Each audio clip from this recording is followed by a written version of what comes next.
Chapter 104 Eve. Those are your words. You mustn't forget about them. How could I? An unattainable fantasy even within the cultivation world.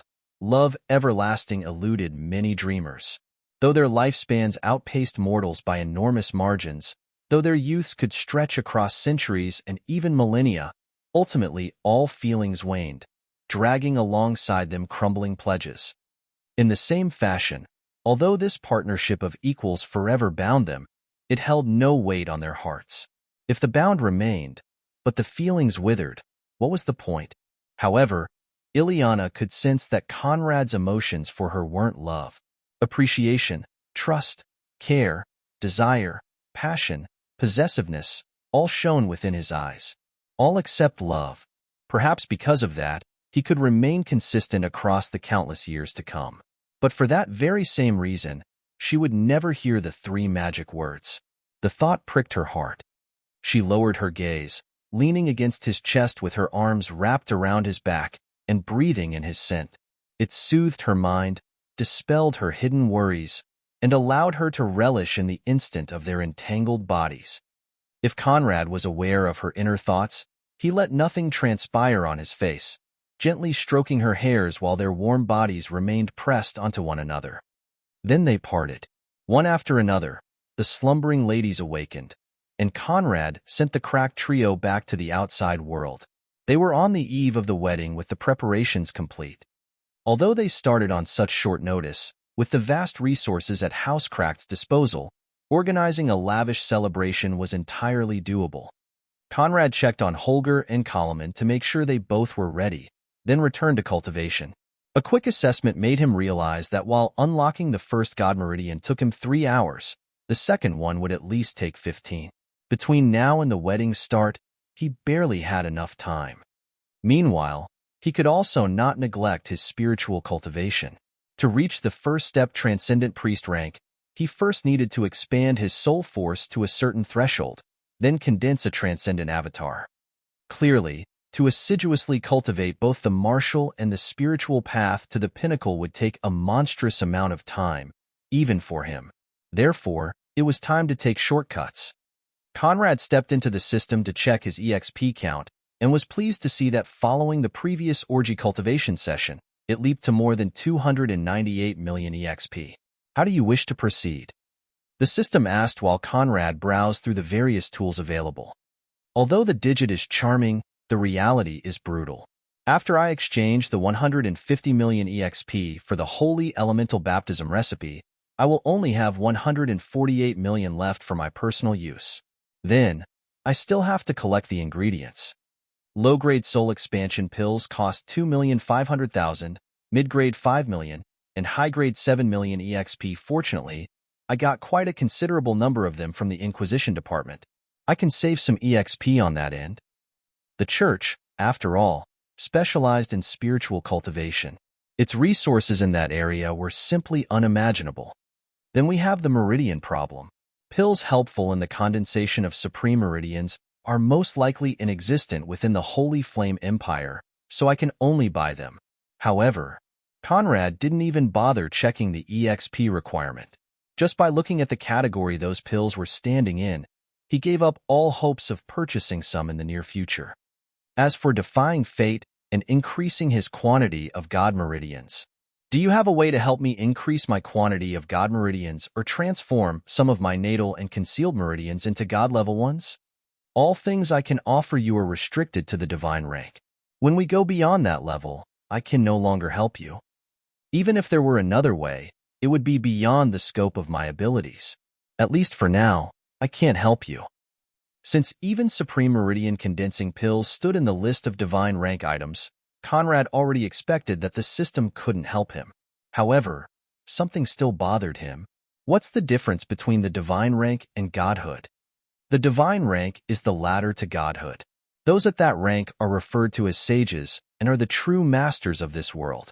For the ancient crystal world's denizens, divine rank experts are indeed godlike, but they are by no means gods. The simplest way to see that is their lifespan. Although 100,000 years is a tremendous amount of time on mortal standards, it is, after all, a finite number. How can you call yourself a god when you're not even immortal? The system's words echoed within Conrad's mind, dispelling his doubts. As for your god meridians, while I can't help you, that doesn't mean you can't help yourself. If you can refine the blood of a fallen peak stage divine transformation expert or of a divine ascension expert, you can transform supreme meridians into god meridians. Conrad's lips twitched while his mouth filled with the need to curse the system's ancestors. Alas, it didn't have any. Let me ask you, how old is this world's first civilization? This world's oldest civilization dates to roughly 1 million years ago. And since then, how many divine rank experts appeared in total? Less than 100. Less than 100 among them. How many reached the divine transformation stage? Roughly 10. Divine ascension? Forget about divine ascension. No one ever reached the peak of divine transformation in this world. Veins pulsed on Conrad's temple as he struggled to restrain his rising fury. Are you making fun of me? Yes, the system honestly replied, without consideration for Conrad's face. However, at the verge of throwing a fit, his eyes shone with enlightenment, and he clapped in understanding. Oh, I get it now. Regardless of what meridians I have, if I can reach the peak of the divine transformation stage, I can turn them all into god meridians.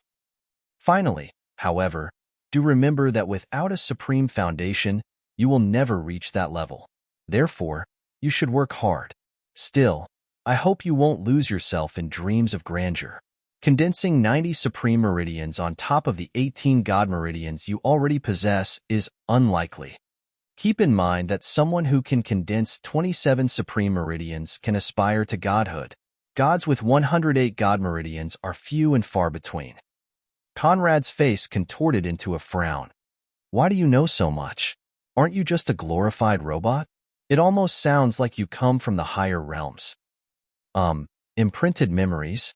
Conrad didn't insist, exchanging 150 million EXP for the holy elemental baptism recipe, then exiting the system.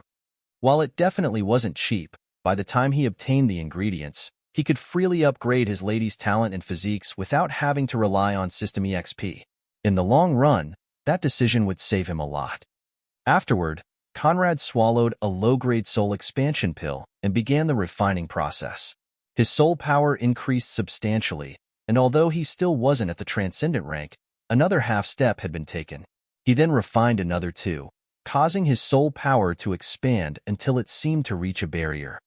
Only after achieving his first soul transformation and creating his transcendent avatar could he destroy that barrier and officially step into the transcendent priest rank.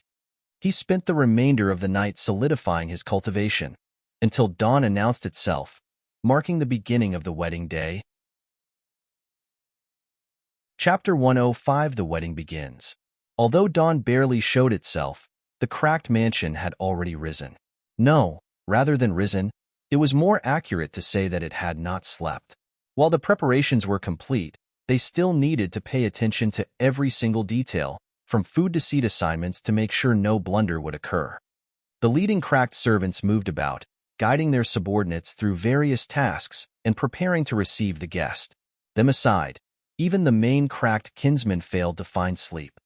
Using the resources Conrad put at his disposal, Wolfgang's cultivation was sharply rising. With a few more days, he could easily break through the 4th step semi-holy knight rank. However, that wasn't enough. Conrad wasn't the only one eager for breakthroughs. The feeling of being coerced by a greater force and backed into a corner stifled the cracked patriarch. Was he powerful enough? Why would his daughter need to go through this fake wedding? Why would a cracked son need to sacrifice his life? He could just obliterate the von Jürgen and be done with it. Unfortunately, he didn't have the ability. Meanwhile, Wolf paced back and forth within his chambers. Wolfgang aside, no one knew the full details of the operation. Therefore, Wolf's only knowledge was that the wedding day was bound to shake the city, and perhaps even the empire. Success or failure would determine their house's future. Although they never spoke such words in front of their ladies, the cracked brothers knew very well that if the imperial family's ploy weren't thwarted, Wolfgang would get murdered so that they could fully take control of the cracked assets in Ileana's name.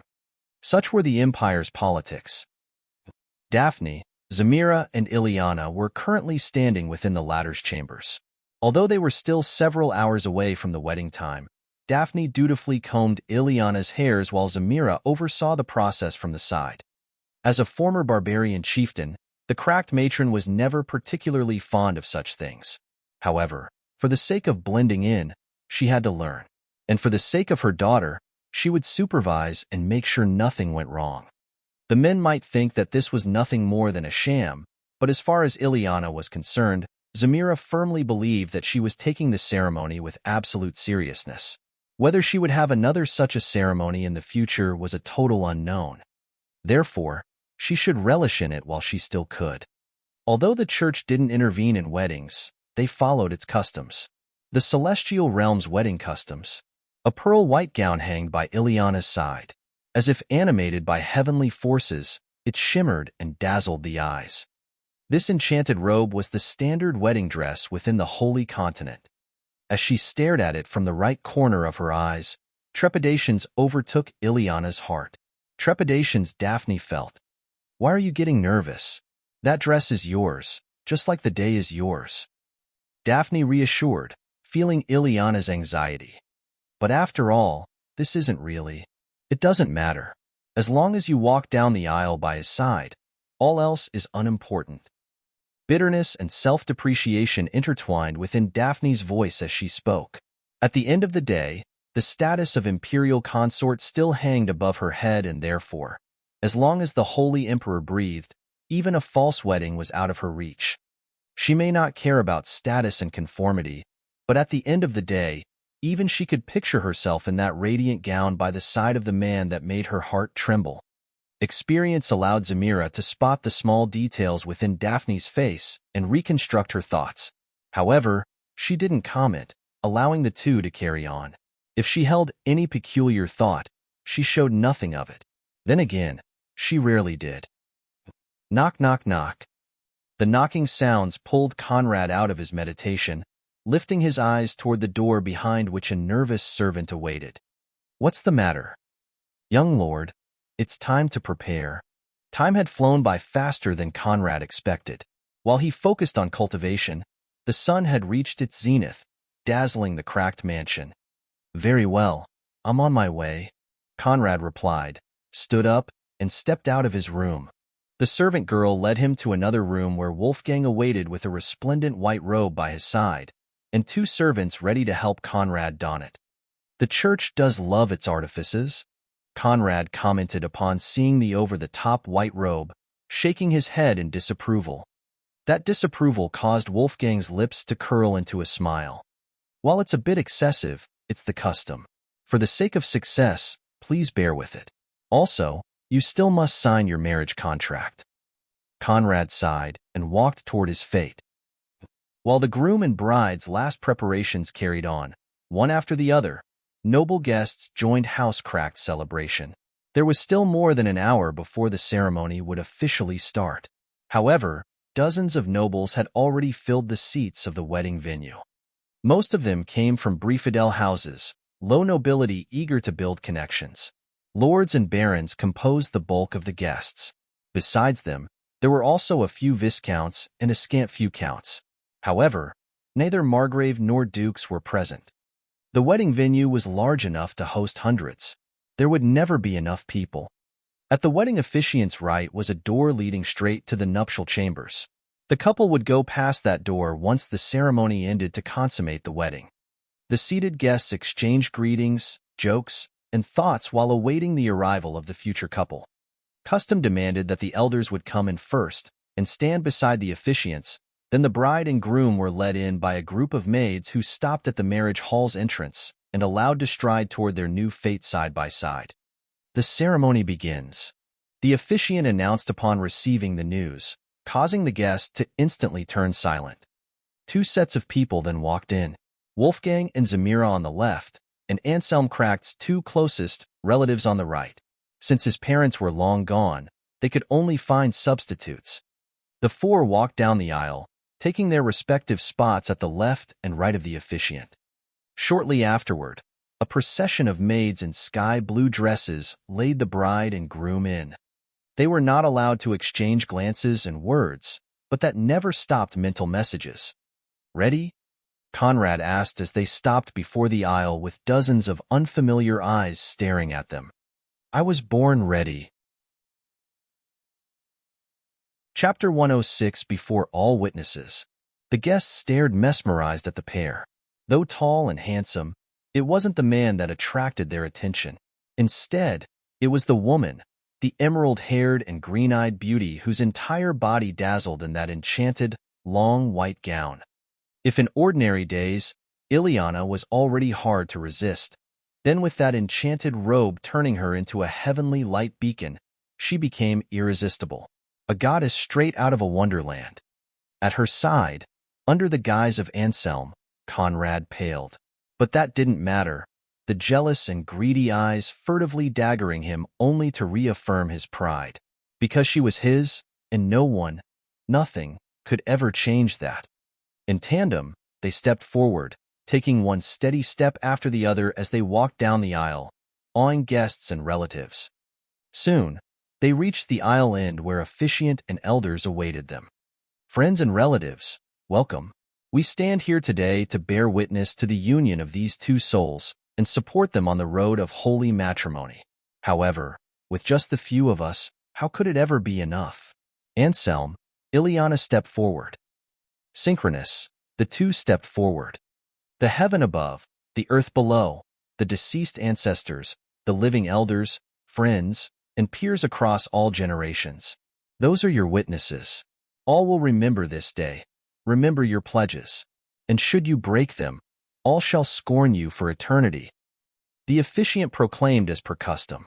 If you have any misgiving and wish to turn back, now is the time. This is your last opportunity. We stand here united in embarking on the road of holy matrimony without an ounce of regret. The two replied in unison. The officiant then proceeded with the traditional wedding vows and after receiving their solemn pledges, motioned for Ileana to present her love token. In the Holy Continent, it was customary for the bride to tear off and tie a hair lock around her future husband's wrist to symbolize bidding herself to him. Then the husband would sweep her off her feet and lead her to the nuptial chambers to consummate their wedding. Without hesitation, Ileana yanked a few strands of hairs for all to see and tied them around Conrad's right wrist. "Having received her token, you have accepted her as your wife." Anselm cracked, "You may kiss and take your bride." Conrad didn't need to hear this twice. He leaned in, locking his lips onto Ileana's while placing his arms around her to lift her from the ground and maintain her close to his chest. Ileana wrapped her arms around his neck for added support, while her tongue pounced onto his. And like that, they strode toward the nuptial chambers under the applause of boiling men and starry-eyed women. Conrad kicked the door open, leading his new bride in, then the parents would close the door behind, thus marking the end of the marriage ceremony. The guests were led to the celebration hall. Following the consummation, there would be some festivities, and the guest would then be free to return to their respective houses. As the door closed behind them, Conrad carried Ileana onto the nuptial bed, laid her onto it, and kissed her with raw passion. What about the... She struggled to say between caresses. "Don't worry about that." The scenery changed. In a flash, Conrad pulled the two of them into the space mansion, within a room 100% similar to their previous nuptial chambers. "What are we doing here?" Ileana asked upon realizing the change. "We are here to consummate our wedding, of course. The outside is about to become too problematic, so to speak." Ileana was about to ask what evil ploy Conrad had enacted when his lips shut her voice and led her back into passion. Meanwhile, as he stepped into the space mansion, Conrad pulled the true Anselm out of his cell and sent him to the nuptial chamber alongside one of his servant girls. Having been well instructed in the task, they knew what to do. And while he consummated his wedding with Ileana, those two faked lovemaking in the nuptial chamber with false moans aimed at swindling the burrowed assassins. And soon, they made their move. The ground split, and from it soared 5 cloaked figures that directly leaped toward Anselm and hacked him into dozens of bloody pieces with ferocious sword blows. He didn't even have the time to scream. That easily? The leading assassin, Holger's guard captain, wondered while staring at the falling pieces of Anselm's body. He stretched out his hand to grab the head, then looked at the other side of the bed for Ileana. But she was nowhere to find. Instead, a terrified woman of unknown background laid fully clothed. Shit, let's go.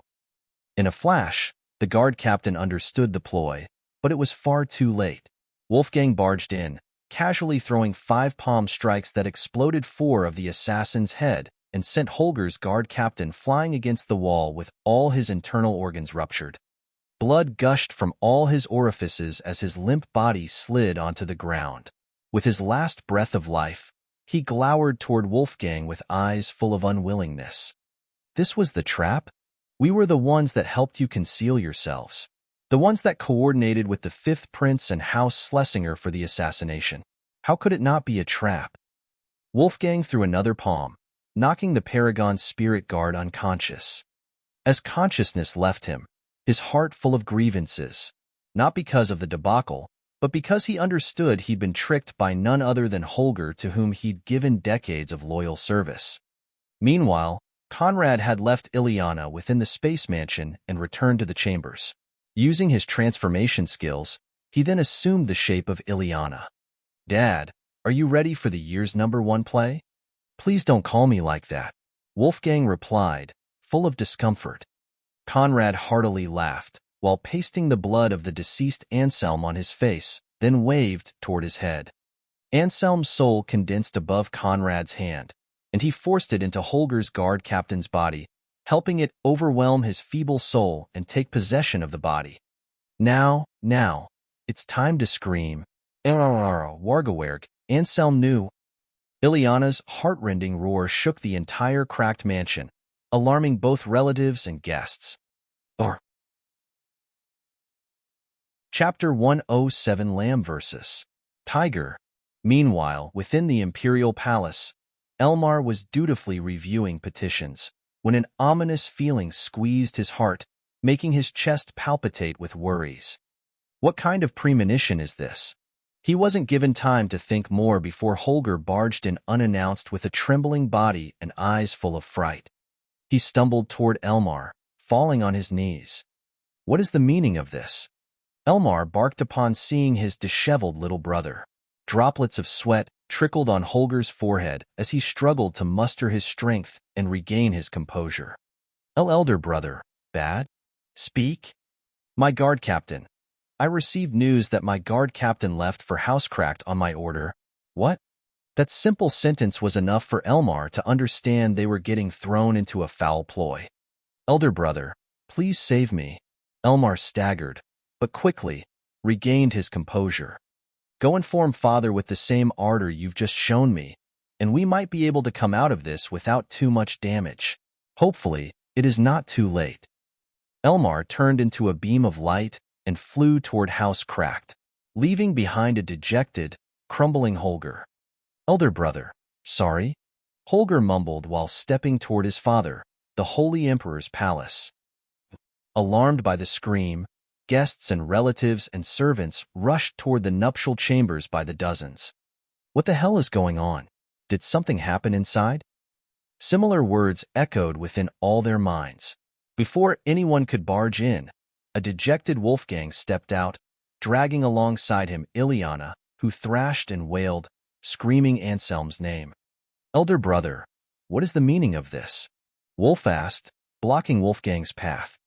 I arrived a step too late. A step too late. Have some men pull out the bodies and give the boy a proper burial? Alongside Ileana's screams, those words caused a wave of understanding to flash within the gathered individuals' minds. Clearly, that Anselm boy had been murdered, and as the servants dragged out the bodies, Anselm's various body parts and head appeared to the public, the gory sight startling many. It was at that time that Elmar appeared. In a light beam, he descended upon the cracked soil, stopping right before Wolfgang. The Crown Prince? What is he doing here? His appearance took everyone by surprise. No one had expected a representative of the imperial family to appear at this critical juncture. Seeing him, Wolfgang exploded. Elmar von Jürgen, you, of all people, have the nerves to appear today? What? Not content of having my son-in-law murdered, you must also come rub it in our faces. Are you telling us that this is the fate of those who stand in your way? Wolfgang's righteous indignation spread across the entire cracked mansion. I came late to offer my congratulations, nothing more. Count Wolfgang, please don't jump on conclusions. Before slandering someone, you must show evidence. Elmar wasn't so stupid as to not understand the implications of his presence in this particular moment. But if Holger's guard captain were indeed among the assassins, this matter would get traced back to him regardless of what stance he took. The only difference was who would have to bear the brunt of the popular outrage. If he didn't show up, Holger would. And knowing their father, he would rather sacrifice Holger than stain the family's reputation.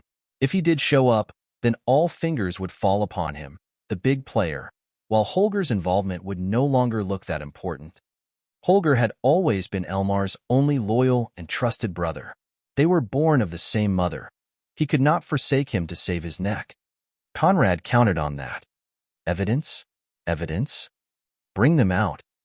The cracked servants dragged out the assassin's body. Of the 5, 4 could no longer be identified. However, the last one was easily recognized as a paragon spirit, a high-level transcendent knight, and the 5th prince's guard captain. Everyone knows that the 5th prince only takes orders from His Highness, the Crown Prince. Now that his guard captain is among the assassins, isn't the culprit obvious to all? All eyes fell on Elmar, but his remained locked on the guard captain. Fortunately, he's still alive. Elmar thought, ignoring the outraged gazes aimed at him. As long as that man still breathed, salvaging the situation wasn't impossible, or so he thought. Crown Prince, in front of so many nobility sons and daughters, aren't you going to give me a reasonable answer? What answer do you want? That I'm guilty? If I am, so what? Who here is worthy of putting me on trial? Elmar's high-level semi-saint pressure exploded, suppressing all dissidents. Wolfgang was forced back, unable to take another step forward. Wolfgang cracked, to say nothing of your teenaged son-in-law, if I want to kill you, there is nothing you can do to stop me. So, don't employ this high and mighty tone in my presence. Otherwise, I might just lose my temper and execute you on the spot. No one had expected Elmar to adopt such a firm stance. In the wrong and still boasting his ability to suppress all present? How bold. Still, the reality was no different from what he said. If he wanted to kill, no one could stop him. Therefore, even if they felt wronged for house cracked and mourned the loss of such a fantastic talent, those nobles dared not say anything. Good, very good. You're right. I can do nothing to you. That being the case, I must bring the matter to the imperial court and ask for justice. Wolfgang spat, but at that time, the sky darkened and a terrifying figure descended in a lightning bolt. Naturally, that figure was Ulrich, the emperor. Greetings, your majesty. Greetings, your majesty. All knelt in his presence. With a wave of his sleeves, Ulrich made them rise from their knees. There is no need to investigate. Wolfgang, this matter is as clear as daylight. The guard captain was bribed to frame his master and murder your son-in-law. This is clearly a ploy aimed at destroying the trust and faith between lord and subjects. Wolfgang, are you going to let those evil schemers succeed? Chapter 108, Give Me Justice. The Emperor's sudden appearance and blatant covering of the Crown Prince took many aback. What bribe? The guard captain was a von Jürgen handpicked by the Emperor himself, and whose life entirely revolved around Holger's well-being. Who dared bribe him? Bribe him with what? Even Ulrich didn't believe his words. The only reasonable explanation he could come up with was that someone paused as Holger to entrap them all. That or Holger was the real mastermind behind the ploy. But how could that be? The Emperor's pressure weighed heavily on Wolfgang, forcing him to take another step back. Do not falter. Help will soon arrive. Conrad reassured Wolfgang through a mental message while maintaining his disguise of the wailing widow. Although he couldn't tell who would join the fun, they'd created such a beautiful opportunity to take the imperial family down a peg. At the very least, the church would not stay idle. Hopefully, Wolfgang's eyes regained their full conviction as he fired a defiant gaze toward Ulrich. He then fell on his knees.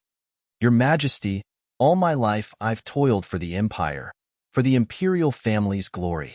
When the barbarians stirred north, it is I who received your Majesty's order to lead the armies and suppress their advance. When the two kingdom alliances threatened to rob our cities, it was still I who dispatched troops and opposed them. When? Lastly, when your Majesty's consort began forming factions and infecting the imperial court with her spies, it was still I who gathered the nobles, leading them into resistance. Bold. Ulrich roared. However, Wolfgang didn't stop. Across centuries of loyal service, I have never asked for rewards, never asked for more land, honor, or wealth, only asking to faithfully serve the Empire. However, what did I gain in return? Full of fervor, Wolfgang's words aroused the indignation of those surrounding nobles. Listening to your favorite consort, your Majesty took my only daughter and niece into house arrest, allowing one to fall into a decade-long coma and the other to suffer the humiliation of degenerating into a maid. I ask your Majesty, is this your reward for those centuries of service? Your Majesty then allowed them to return home, but when my daughter falls in love with my house's new talent and future hope, when out of jealousy the evil prince has him murdered during their wedding night, your Majesty asks me to forget about it. Is this your Majesty's reward? Is this how the Empire pays back centuries of loyalty? If so, then although I, Wolfgang, am but an ant in front of your Majesty's boundless power, this ant must decline your Majesty's goodwill and challenge oppression. Carried by semi-holy force, Wolfgang's words boomed, spreading throughout the city and echoing in the ears of the nobility and clergy. Good, very good, father-in-law, I have not raised you in vain. Conrad inwardly jubilated while observing Wolfgang's performance. The soul-stirring show had in a flash turned the entire nobility against the imperial family. Although most didn't have the gals to oppose them, as long as resentment brewed, there were many places for future counterattacks. A country wasn't ruled by cultivation alone. Without an adequate balance of the people's hearts and needs, how could there be stability? Ulrich understood that better than anyone. For that reason, he rarely used his cultivation to oppress his subjects. However, he didn't expect that Wolfgang would so blatantly dare oppose him and spread his voice across the entire city. If he couldn't redress the situation, then from now on, Ulrich von Jürgen would be known as a fatuous ruler harming loyal officials for the sake of bias and lust. At a moment when he'd already thoroughly offended the church, how could he bear such a charge? Wolfgang cracked, "Do not twist truth and falsehood. I have always held you in high regards. That is why among so many vassals and official, whenever the country needed someone to stand for it, I gave you priority. I didn't bestow more honors, lands, and wealth upon you because I understood you had no use for them, that your greatest privilege had always been fighting for your country's prosperity." Ulrich retorted with a volume that easily suppressed Wolfgang. As for Elsa's matters, he avoided them altogether, deflecting the talk from them. All believed that Elsa's doings were out of wild ambitions. However, the truth was that most of the things she did, at least those things known to all, were first approved by him. What else could he say? Wolfgang, I understand your pain, but you mustn't allow it to cloud your judgment and break the faith between lord and vassal. Otherwise, how can you face your ancestors? If Ulrich didn't bring ancestors into the game, Wolfgang couldn't say anything. But since they were now a part of it, he could only strike hard. So your Majesty still remembers the cracked ancestors? Good, very good. 50,000 years ago, our house founder was initially a saint, and in his time, battled all under heaven to expand the empire's territory, protect the common people, and defend the imperial family's prestige. He was your Majesty's ancestor's sword brother. But that didn't prevent the past emperor from believing slander and let him get framed by corrupt officials. My ancestor was executed, his wealth confiscated, his lands split among the corrupt officials, and his name smeared for centuries. From a sovereign prince house, the cracked degenerated into a barren level house. and only after centuries could we clear the ancestor's name and rebuild to the count level. Does your majesty know what my ancestor's last wishes were? Wolfgang gave Ulrich no time to defend himself before pursuing. His last wish was that his descendants would never step into country politics again. That even if the country burned, and no one else was willing to defend it, those surnamed Cracked should not step forward. Thank you, Your Majesty, for your reminder. We, Cracked, have been rejecting the ancestors' will for millennia. But today, thanks to Your Majesty, I am reminded of that pledge. Since Your Majesty is unwilling to grant us justice, then henceforth, I, Wolfgang Cracked, pledge to never again involve myself in the matters of the court, to forsake the country's needs, and like a man of low aspirations, live only for wealth and splendor. Thank you, Your Majesty. Wolfgang kowtowed, and without another word, stood up to place the broken-hearted Ileana on his shoulder and turn his back onto Ulrich. If Ulrich couldn't stop him, his reputation as emperor was bound to take a crushing blow. Things had spiraled out of hands. Moreover, Wolfgang's words had turned into shields protecting him and his house. If he died tomorrow, even if Ulrich had nothing to do with it, the entire world would blame it on him. Hateful, incomparably hateful. But as Ulrich was about to give concessions and salvage the situation, a voice thundered from within the sky. I will give you justice. Clouds of pure darkness bloated the sky, spreading across hundreds of miles. The darkness attribute, the holy continent most scorned and dreaded attribute, now wildly spread across the entire city. Seeing it, Ulrich shivered. No, not now. Anyone but him? But across the holy flame empire, within the heart of the church, who else dared so blatantly display dark energies? The dark clouds gathered, coalescing in the form of a 2 meters tall, middle-aged man with calf-length black hairs, a long Guan Yu-like beard, and slit silver eyes that contrasted with the crushing dark forces surrounding him. Seeing his arrival, there was not one man who didn't hold his breath. Ranked second among the Empire's 10 great hegemons, the lord of all winged serpents and unofficial master of the serpent race. The one man Ulrich still dreaded to this day. Sovereign Prince Hubert Voigt. Von Jürgen boy, long time no see. Chapter 109, Suppressing the Imperial Family's Arrogance. The 10 great hegemons, the embodiments of supremacy within the Holy Flame Empire. Even after his last show of force, Ulrich was far from ranking at the top. With his Holy Flame seal in hand, he could barely rank 6. Naturally, besides him, any one of those 10 had already reached the Fate Wrestling Saint rank or above. As for Sovereign Prince Hubert and Head Exarch Gerhard, for a long time, they'd been at the Cross-Tribulation Saint rank, standing leagues above the rest.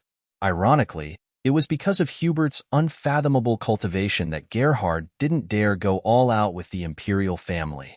Such an act would destroy their long-standing precarious balance and allow the winged serpents to restore their dominion over the land.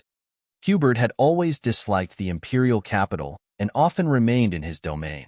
Years and decades could pass without him stepping into the Holy Flame City, and when he did, he never stayed for long. Therefore, Ulrich had never expected him to show himself. But now, he'd arrived, and since he did, Ulrich was bound to lose a lot of face. Hubert may rank below Gerhard in the 10 great hegemons rankings, but in thousands of years, they'd never fought. The masses just didn't want to rank the Holy Flame Church's leader second. Ulrich didn't doubt that if they came to blows, at best, Gerhard could fight him to a standstill. But that was only secondary. The primary issue was that unlike Gerhard, who always privileged the general situation before his face, and was more politician than cultivator, Hubert had no scruples. Haughty, unbridled, cruel, and overbearing, he'd lived through 4 reigns and still stood mightier than ever. Since he became sovereign prince, no one could shake House Voigt. Was it not for Yvonne, his eldest daughter being Ulrich's consort, the von Jürgen emperor might not have been able to keep his head for so long. However, when in front of his many courtiers, Ulrich was being referred to as von Jürgen boy, how could he exert forbearance? Sovereign Prince Hubert, I have always respected you as a senior, and my consort's father. However, you should not forget the boundaries between emperor and subject. Many felt that the sovereign prince was too arrogant, calling the country's ruler boy in front of dozens. Was there a better way to show conceit? However, they had clearly underestimated Hubert's haughtiness. Ha ha ha ha ha. He burst into laughter while descending onto the ground and stopped right before Ulrich, towering above him with his powerful build. You are less than 1,000 years old, in my eyes, a boy. Thus I call you boy. How is that wrong? You are my daughter's husband and therefore, my junior. Thus I call you boy. How is that losing decorum? You should think yourself lucky. Being called boy by me is your glory. All the gathered nobles took several steps back as if Hubert's words were about to harm them. Even Conrad stared slack-jawed, flabbergasted by the man's galls. Ulrich's bloodshot eyes almost popped out of their socket as they daggered Hubert. Ulrich, I don't like you. This a fact known to all. In the past, was it not for that imbecilic daughter of mine not being willing to let go of your thigh, how would you be worthy of becoming the son-in-law of Hubert Voigt? You and I both know, you never had the qualifications. In the past, you didn't. In the present, you still don't. Therefore, do not bring the imperial hat in my face, otherwise, out of spite, I might just slap you to death. You are going too far. Elmar bawled, unable to restrain himself any further while Ulrich was on the verge of exploding.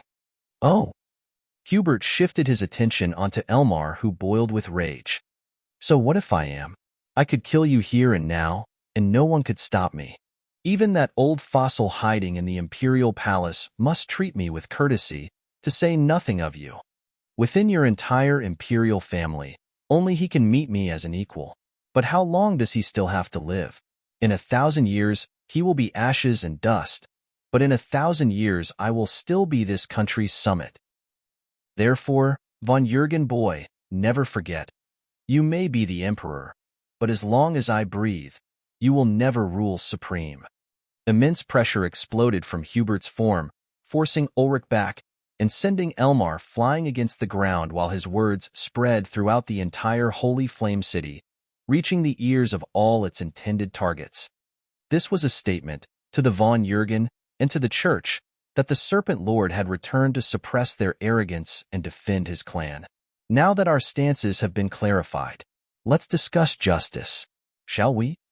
When a prince harms a commoner, he must be put to trial and punished according to the law, to say nothing of the fact that the deceased is of noble blood. Hubert, of course, didn't care about justice. The only truth he knew was that of the biggest fist. However, if he didn't use the opportunity to righteously impeach and brutalize Ulrich, wouldn't that be an extreme waste?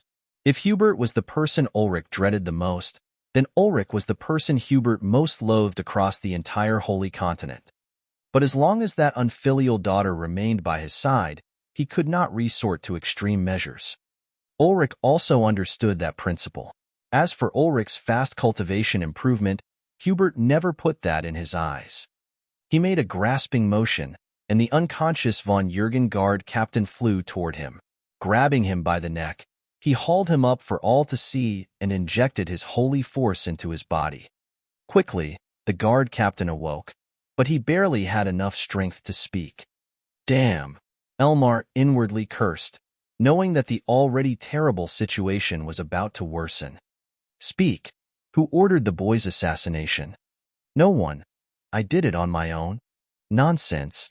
Strands of darkness rose from Hubert's body and snuck into the guard captain's internal organs, shredding him from the inside.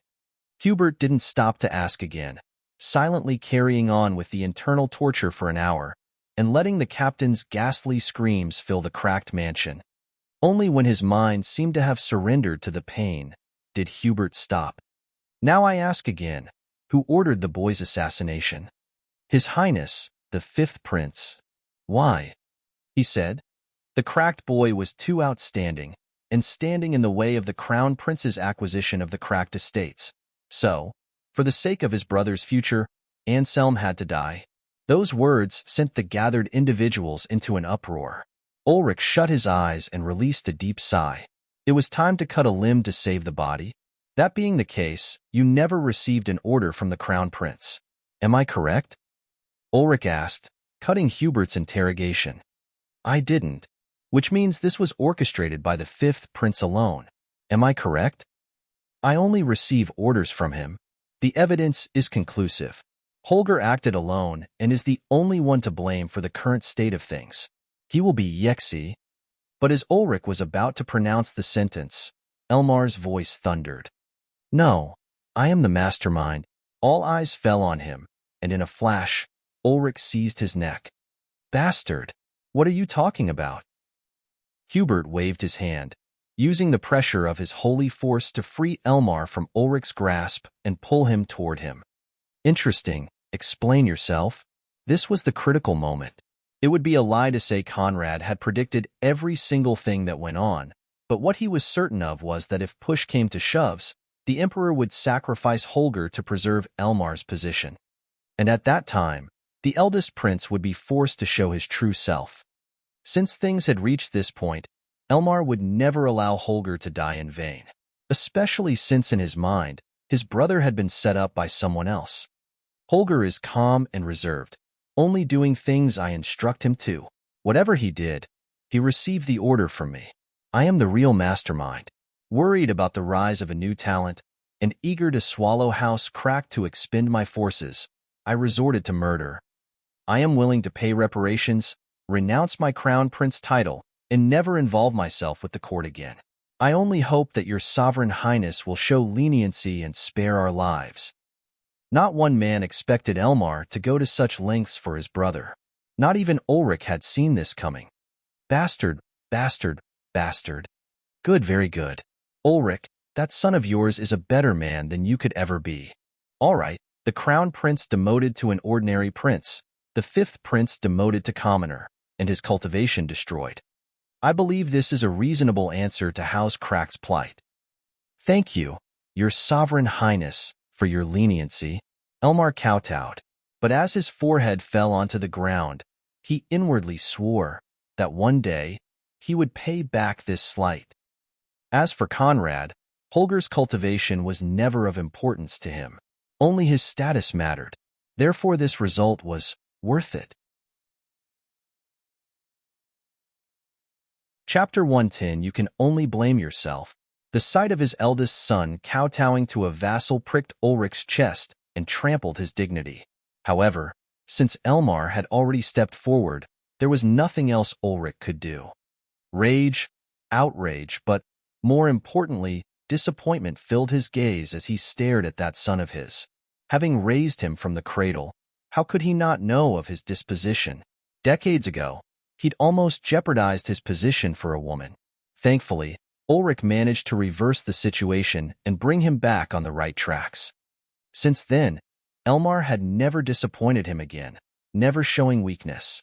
Ulrich believed that time and nurture would erase that soft side of his.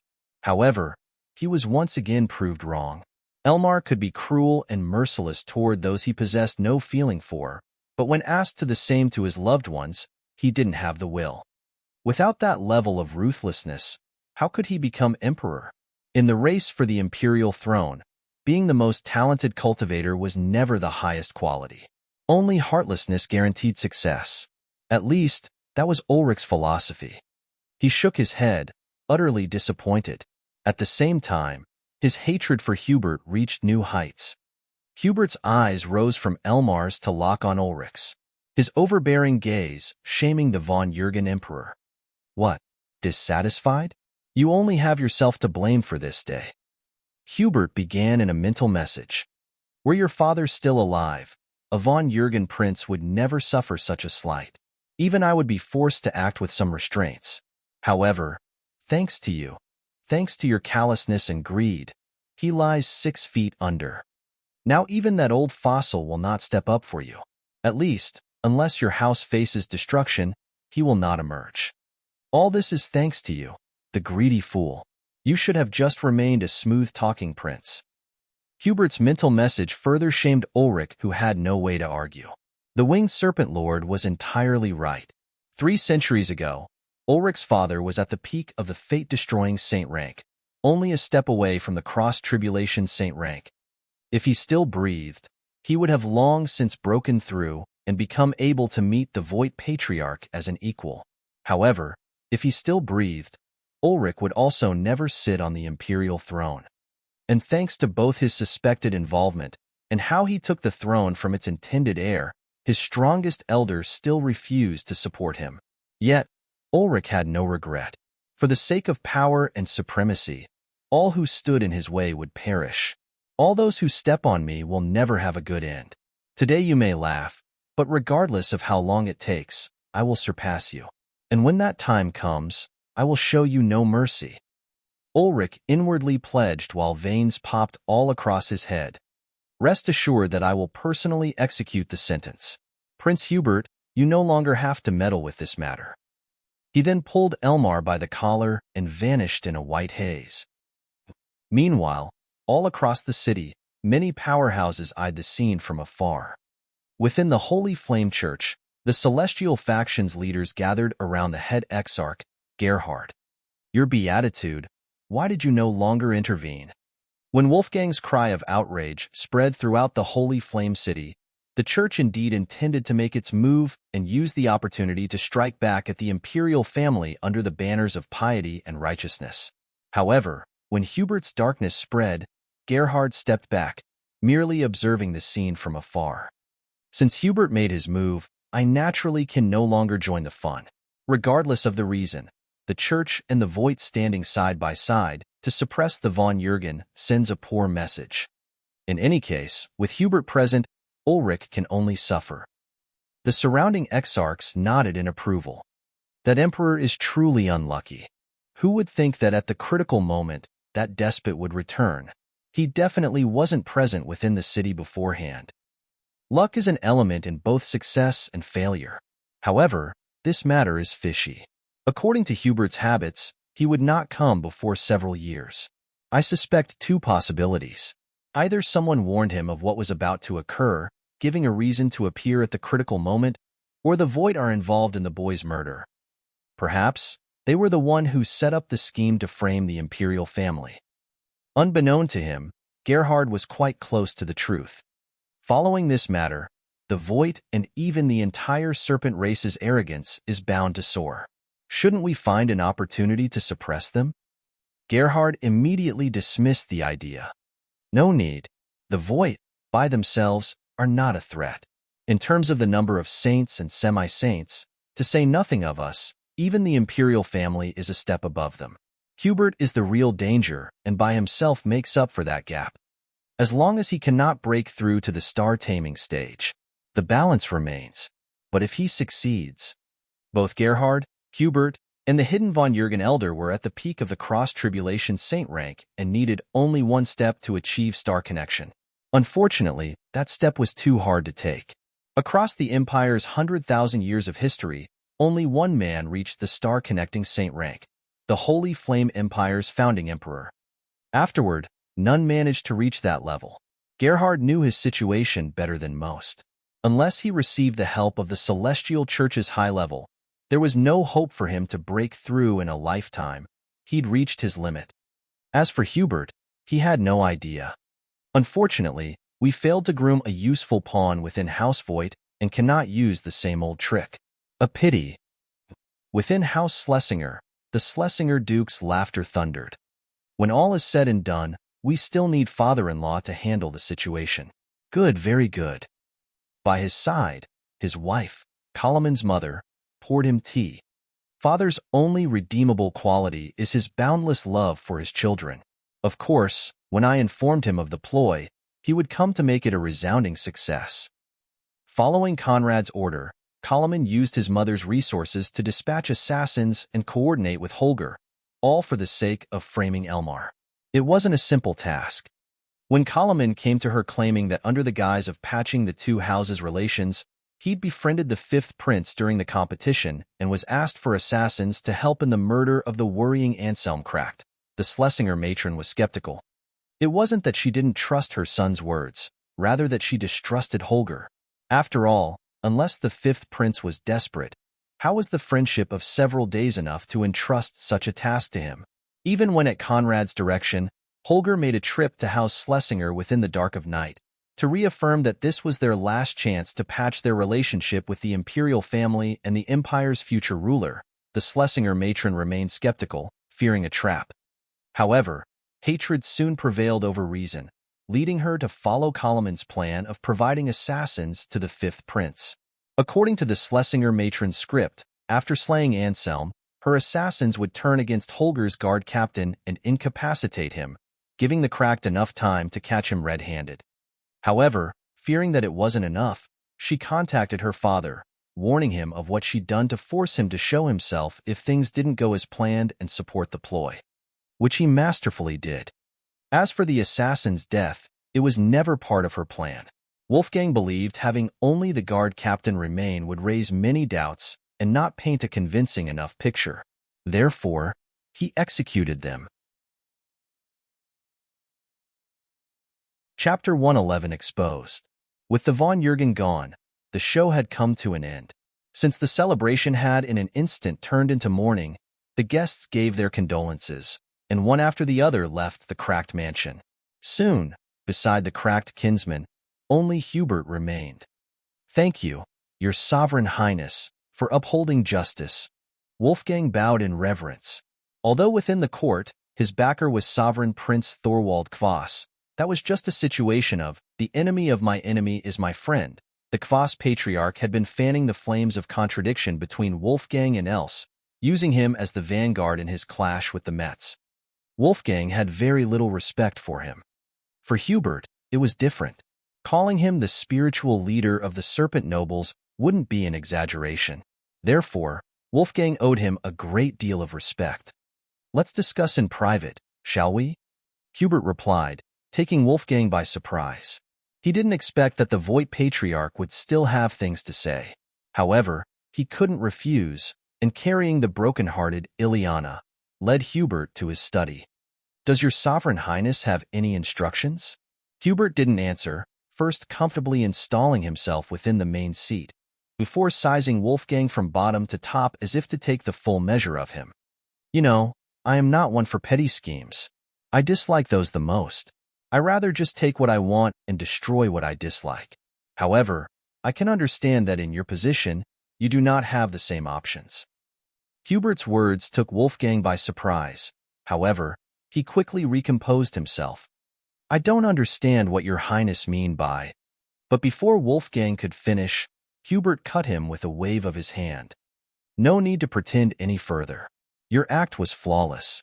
However, that heartbroken daughter of yours betrayed you." Both Conrad and Wolfgang frowned, realizing they'd been exposed. Hubert's eyes then moved onto the Ileana-shaped Conrad, piercing him with suffocating intensity. "May I ask how I betrayed him?" Conrad inquired, not bothering with any additional pretense. Hearing him, Hubert's lips curled into a smile. "It's simple, really. If Ulrich paid you attention, he would have also realized it. You were betrayed by your heart rate." Conrad's frown deepened, not understanding the flaw. "It was too steady. From the moment your screams thundered to the moment you became dazed and unmoving, your heart rate remained steady. In other cases that might not have been suspicious, but in this one, I don't think I need to remind you of why that is a problem." Instantly, Conrad was enlightened. Indeed, while on the outside, he looked like an emotional wreck. Inside, he remained calm and collected. Therefore, there had been no significant fluctuations in his heart rate. Never did he expect that Hubert's hearing was this dreadful. The five senses of a saint are leagues above that of the average cultivator. You don't need to be surprised. From the start, I had my doubts. That is why I paid close attention to you. Because Wolfgang's words contained many truths, and his heart was initially full of rage and indignation toward the imperial family, his didn't show such flaws. That being the case, why did your sovereign highness stand up for us? For 3 reasons.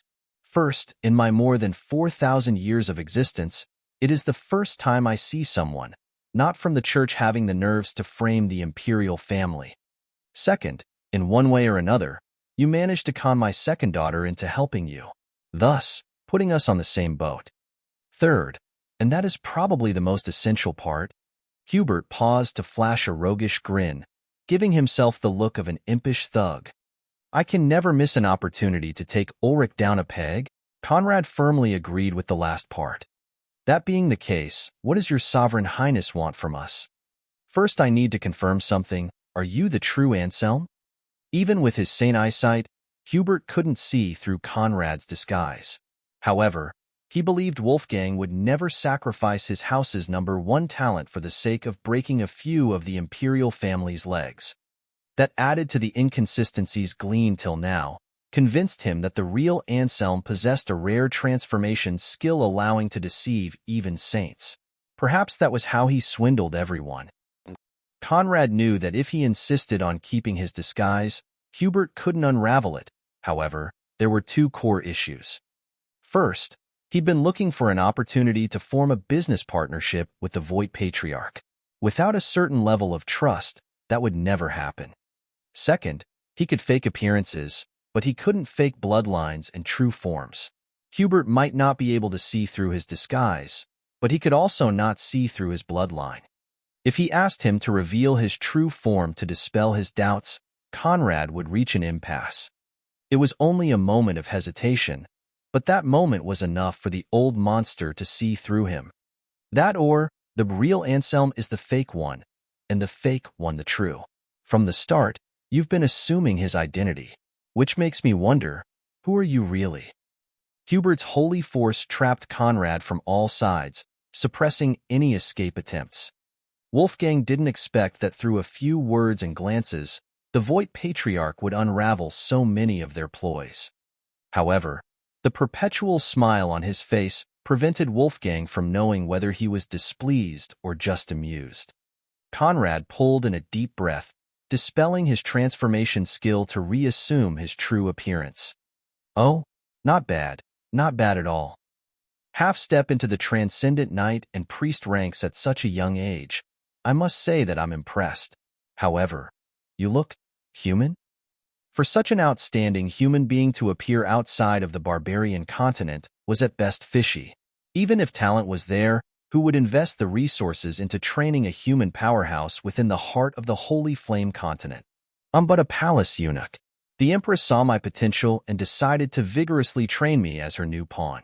It was in the Imperial Palace that I made the encounter of Ileana Cracked. Due to our deep affections, I decided to lend my hand to House Cracked. Conrad replied with a polite bow. Is that so? Good, very good. Wolfgang, the main reason why I wanted to meet you was to ask you to officially cut ties with House Kvass and join my banner. Are you willing? It was time for the Serpent Clan to once again become one united bloc, and under the same banner resist the other forces. House Cracked was one of the few ancient serpent noble houses that didn't secretly pledge allegiance to the Voight. Hubert intended to change that state of things. Naturally, I am willing. Wolfgang replied following a brief mental exchange with Conrad. If there is nothing else, I shall take my leave. Your Highness, please wait. May I ask you one question? Ask away. Your Sovereign Highness cultivation stands at the Empire's summit, deterring all opponents. However, your Sovereign Highness rarely makes an appearance, making the common people forget about this fact. Is it possible that your Highness never intends to return the land to its true owners? Wolfgang's words took Hubert by surprise. He'd not expected the Cracked Patriarch to speak such words. It's not that I don't want to, but the reality is more complicated than you think. Even if we could unite all the serpent nobles in one block, in terms of semi-saints and saints, we're a step below the imperial family and outpaced by the church. If a war for supremacy breaks out between the von Jürgen and us, even if the church stands aside, we can never prevail.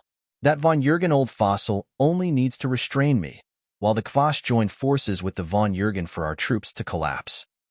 Although their ancestor had formed his own house, the Kvass were after all von Jürgen descendants with a lineage traceable to past emperors. Therefore, it is not that your Sovereign Highness doesn't have the will, but rather, doesn't possess the resources. Am I correct? You are correct. That being the case, what if I were to offer your Highness a way to quickly breed semi-saints and saints? A frown appeared on Hubert's face. Continue. Decades ago, I chanced upon a certain set of semi-holy and holy elemental baptism recipes. Should your highness be willing to cooperate with me, we can both profit from their use and let the strength of our houses reach the continent's peak in just a few years. Hubert's frown deepened. Elemental baptisms were the core treasures of the celestial church, and their recipes jealously kept. Only the high level could take a glance. The flame baptism was only one form of such baptisms and not the most advanced. For Wolfgang to chance upon them was, of course, a blatant lie. At the same time, if he said he received the recipe from the celestial church, Hubert still wouldn't believe him. Where then did it come from? What are your terms? Although I have the recipes, collecting the ingredients is a hurdle. As long as your highness provides a steady batch of ingredients, my house will take care of the refining process and provide you with half the quotas. Initially, Conrad wished to commercialize the baptisms. However, following an exchange with Wolfgang, he dismissed the idea. Commercializing elemental baptisms was likely to bring the attention of the celestial church itself. They couldn't bear the results. Instead, mass-producing the elemental baptisms to train top experts in a short amount of time was the right way to go. Still, with just their manpower, some ingredients were nigh impossible to obtain. Only if a mighty individual such as Hubert was willing to assist them would they stand a chance. What if I want to control the recipe and entire process?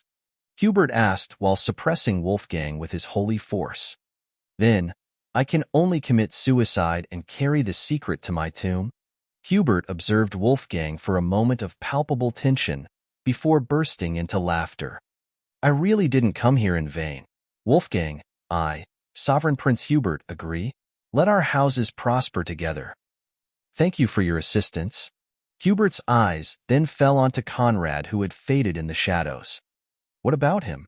Do you trust him with this? Your Sovereign Highness need not worry. This boy is already half Housecraft's master, with his future bound to its rise and fall. Hubert said nothing else and stood up. But as he walked toward the door, he stopped and, following a moment of hesitation, turned back toward Conrad. I assume you will soon return to the Imperial Palace. I depart tomorrow. Conrad straightforwardly replied. Do me a favor and find an opportunity to give this to my unfilial daughter. In the future, I will repay it tenfold. Hubert asked while extending a box toward Conrad. I trust you know the value of a sovereign prince's favor.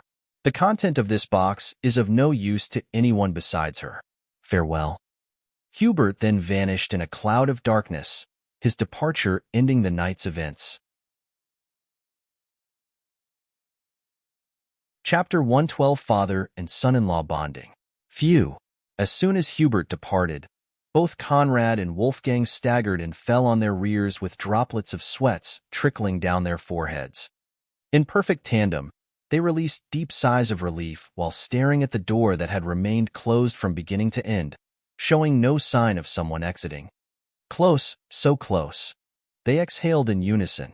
Although it might seem like they controlled the situation from beginning to end, in reality, it was incomparably dangerous. Any wrong move could have led them into the abyss of destruction. Hubert, Ulrich, Elmar. Each was more dreadful than the other and could single-handedly wipe out Housecraft. Since Hubert's arrival, it seemed the situation had thoroughly reversed to their advantage. But in fact, the tension only skyrocketed. After all, unlike Ulrich, who, as emperor, needed to balance the hearts of his vassals, and Elmar, who was shackled by his love for his two closest siblings, Hubert had nothing forcing him to act with restraint toward any of them. If he wanted to force them into spitting out the recipes, they could only die. They'd both gambled on the excessive pride that would prevent him from resorting to such despicable means. They'd also gambled on his desire to unite the serpent race in a single block, a goal that would undoubtedly get harmed by Wolfgang's wrongful death. Their gamble proved correct. Father-in-law, see why you should always trust me. In a single night, look at all the benefits we got. From now on, you should never doubt my orders. Loads of horseshit. Because of you we almost lost our heads. Unless you perfect your acting skills, I'm not following your plans anymore. How is it my fault? How could I know that the old monster was paying attention to my heart rate? At the end of the day, I'm only 17. You are more than 2 centuries old, but didn't even warn me of the possibility. Obviously, this is all your fault. You. Me what? Did I say something wrong? Also, who is you? I'm your boss. Even if you want to curse, you shouldn't lose decorum. Wolfgang had to admit that as the senior cultivator, he should have warned Conrad of the possibility. In fact, to say nothing of a mighty saint such as Hubert, even a semi-saint could effortlessly listen to someone's heartbeat and glean the inconsistencies. However, he'd never expected that in that fast-paced and heated situation, someone would attempt to do so. However, how could he so readily admit his wrongs? You can't have it both ways. If you're the boss, then you can't count on your subordinates to patch up your plans for you. If you want me to protect your rear, you should release me of my contract and make me the boss instead. In your dreams. A punching session began, with Wolfgang unable to strike back and only remaining on the receiving end. Stop after all. I'm still your father-in-law. Do you admit defeat? I admit defeat. You're supreme, invincible, unparalleled under the heavens. Only you are worthy of being the boss of our group of mobsters. Wolfgang proclaimed with unparalleled zeal, causing Conrad to burst into laughter, satisfied. As long as you know. They then fell on one another's back, exhausted. Now, Ileana is safe, and so is Housecracked. The imperial family will also not dare make any move for the time being. However, father-in-law, you still need to take precautions, especially since you're forsaking the Kvass. At the very least, you need to abandon the court to become a business magnate. Wolfgang nodded in agreement. Following today's events, with his current cultivation, remaining a court official under Ulrich's gaze was at best a terrible idea. It was time to follow the ancestors' will and retract from court politics. However, with the master-servant contract biting them, Conrad could feel Wolfgang's reluctance. It wasn't that he clung on political power, but rather that as a court official, he could serve the common people and work toward bettering their lives. Losing that ability, he couldn't suppress the bitterness within his heart. Don't worry. Being a court official is not the only way to help the common people. With unlimited wealth, you can build a plethora of infrastructures aimed at bettering their lives. With your experience as an official, you already know what they need. With the resources I will bring you and the businesses we will start, both legal and illegal, you can amass enough wealth to royally take care of all those suckers. The contract was truly a convenient thing. Wolfgang didn't need to voice his concerns that Conrad already understood them. Such a comprehension between lord and servant was rarely found. That being the case, tomorrow I will present my resignation to the Emperor and open the cracked merchant house. Good. I will dispatch a semi-holy inquisitress from the church to stealthily handle House Henlein and retrieve the remaining members of Zamira's tribe. That will fulfill the first part of my commitment to her. Next, we only need to wait for the first batch of ingredients from House Voigt, then we can start breeding new talents. Hearing Zamira's name, Wolfgang's mood soured. Regardless of how hard he tried to suppress his feelings, his love for her remained, and prevented him from fully accepting the situation. Conrad felt his dismay. The sorrow of realizing the one he lost the most had never truly felt emotions as deep as his, and how easily she could forsake him for the sake of her tribe's future. For that choice, Wolfgang both loved and loathed her. Of course, love trumped all resentment. Father-in-law, love is a short-lived fallacy, a tool leading us into joyful but animalistic reproduction. Once you understand it, you realize there is nothing special about it. Why must you cling so hard on such a heart-wrenching emotion? Conrad inquired while stealthily gauging Wolfgang's thoughts.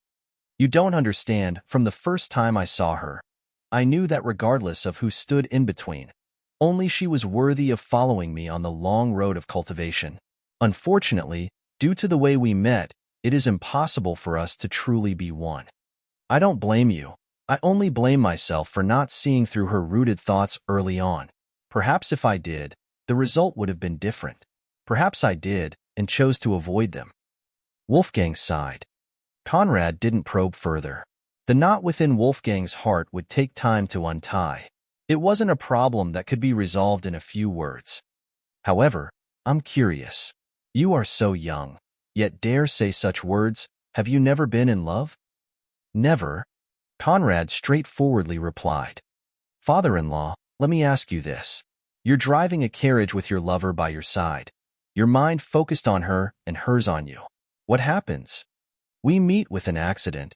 You're driving a boat across the river, your mind revolving around her and hers around you. What happens? We meet with an accident. You're walking across the street, hand in hand, her thoughts centered around you, and yours on hers. What happens? We meet with an accident. Therefore, I say that to drive a successful relationship across decades, centuries, and a lifetime, at least one must remain sober. A sober mind, before a blazing heart, shall lead to an eternity of passion. At least, that is my philosophy, Conrad declared, ending the two's exchange. Hopefully for you, you can stay true to those words. Though we all have our weaknesses, I suspect you just haven't found the one capable of taking you down a peg yet. In any case, my daughter is still waiting for you. Stop wasting time with me and go give her the night of her life. Wolfgang roared, and in another burst of laughter, Conrad returned to the space mansion where Ileana remained still and as riveting as ever. However, her eyes shone with wrath. Here you are again. Did you have enough fun outside? Chapter 113, Returning to the Inner Court Part 1. Time-wise, Conrad had been gone for less than an hour. However, for Ileana, who had to remain still within the nuptial chambers while worrying about what was occurring in the outside, that time frame was already unbearable. Conrad said nothing, stepping onto the bed to lie by her side. Angry? Angry? Why? You're treating me like a fool. Did you think I didn't know you've been plotting with my dad?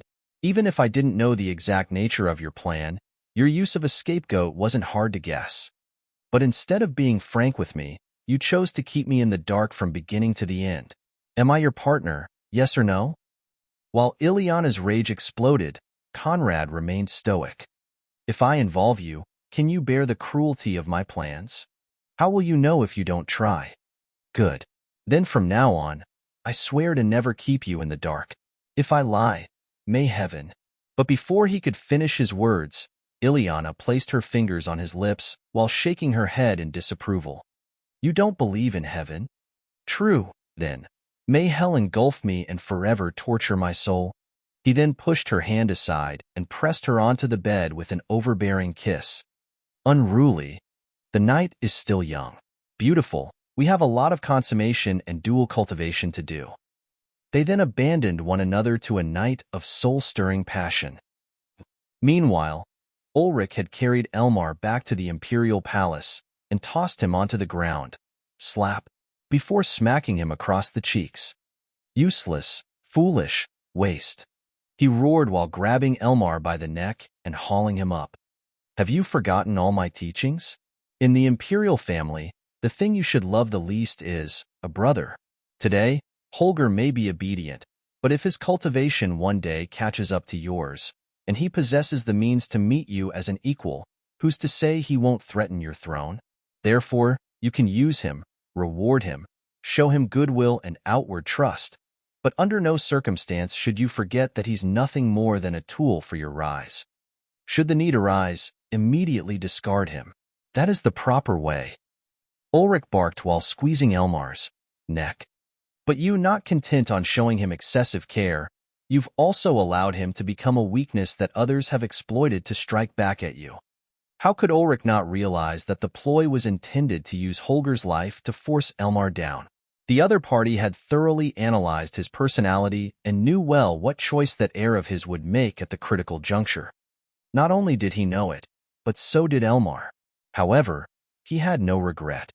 For this crown prince title, I've already given up and betrayed my beloved. Now you want to do the same to my little brother, born of the same mother. Someone I personally raised and nurtured from the cradle. I'm sorry, I cannot. Smack. Another blow struck Elmar's cheek, sending him spiraling against the wall. His words didn't sit well with Ulrich, who felt like he was being derided for his past deeds. All hear my decree. The Crown Prince, Elmar von Jürgen, and the fifth prince, Holger von Jürgen, are guilty of Anselm Kracht's murder.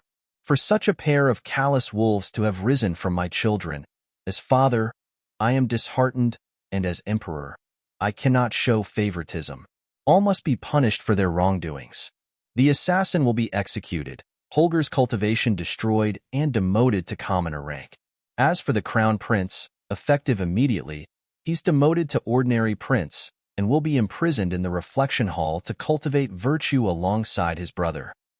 The sentence not only spread throughout the imperial palace, but also reached every corner of the Holy Flame City, announcing Anselm's death and the von Jürgen prince's disgrace. Imperial guards were dispatched to carry out the sentence. Holger's cultivation was destroyed, and alongside Elmar, he became a prisoner of the reflection hall. The guard captain was captured and locked in a jail cell. But when the time came for execution, he was nowhere to be found.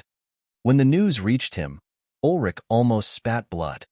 Meanwhile, Nils, who'd been kneeling as per Ulrich's orders, had just heard the sentence. Anselm, dead? Killed by them? No, I don't believe it. He can't be. I'm impossible. Immediately, she stood up, left confinement, and shot toward Ulrich. Hours flew by in a flash, and dawn soon announced itself. Conrad stood up, ready to give his last orders before returning to the imperial palace. There weren't many preparations left to do. Alongside Wolfgang, Conrad drafted the plans and set aside the resources for both the Kracht merchant house and the black market chamber of commerce. And by the time the sun rose, he was ready to go. However, he wasn't leaving alone. Ileana, Daphne, and Zamira all hid within the space mansion to come alongside him. Besides them, Anselm was also hiding within the space mansion and getting accustomed to his new high-level transcendent night body. Now, Conrad and Wolfgang were meeting within the main hall for farewells. Father-in-law, past today, you probably won't see me for 1 or 2 months. Sad? Sad? This is the happiest day of my life. Please go away as soon as possible. My only regret is that my daughter is unfilial and would rather stay within your harem than keep her father company. Arg, the sorrow of raising a daughter. Wolfgang proclaimed with dramatic flair. You should not slack off.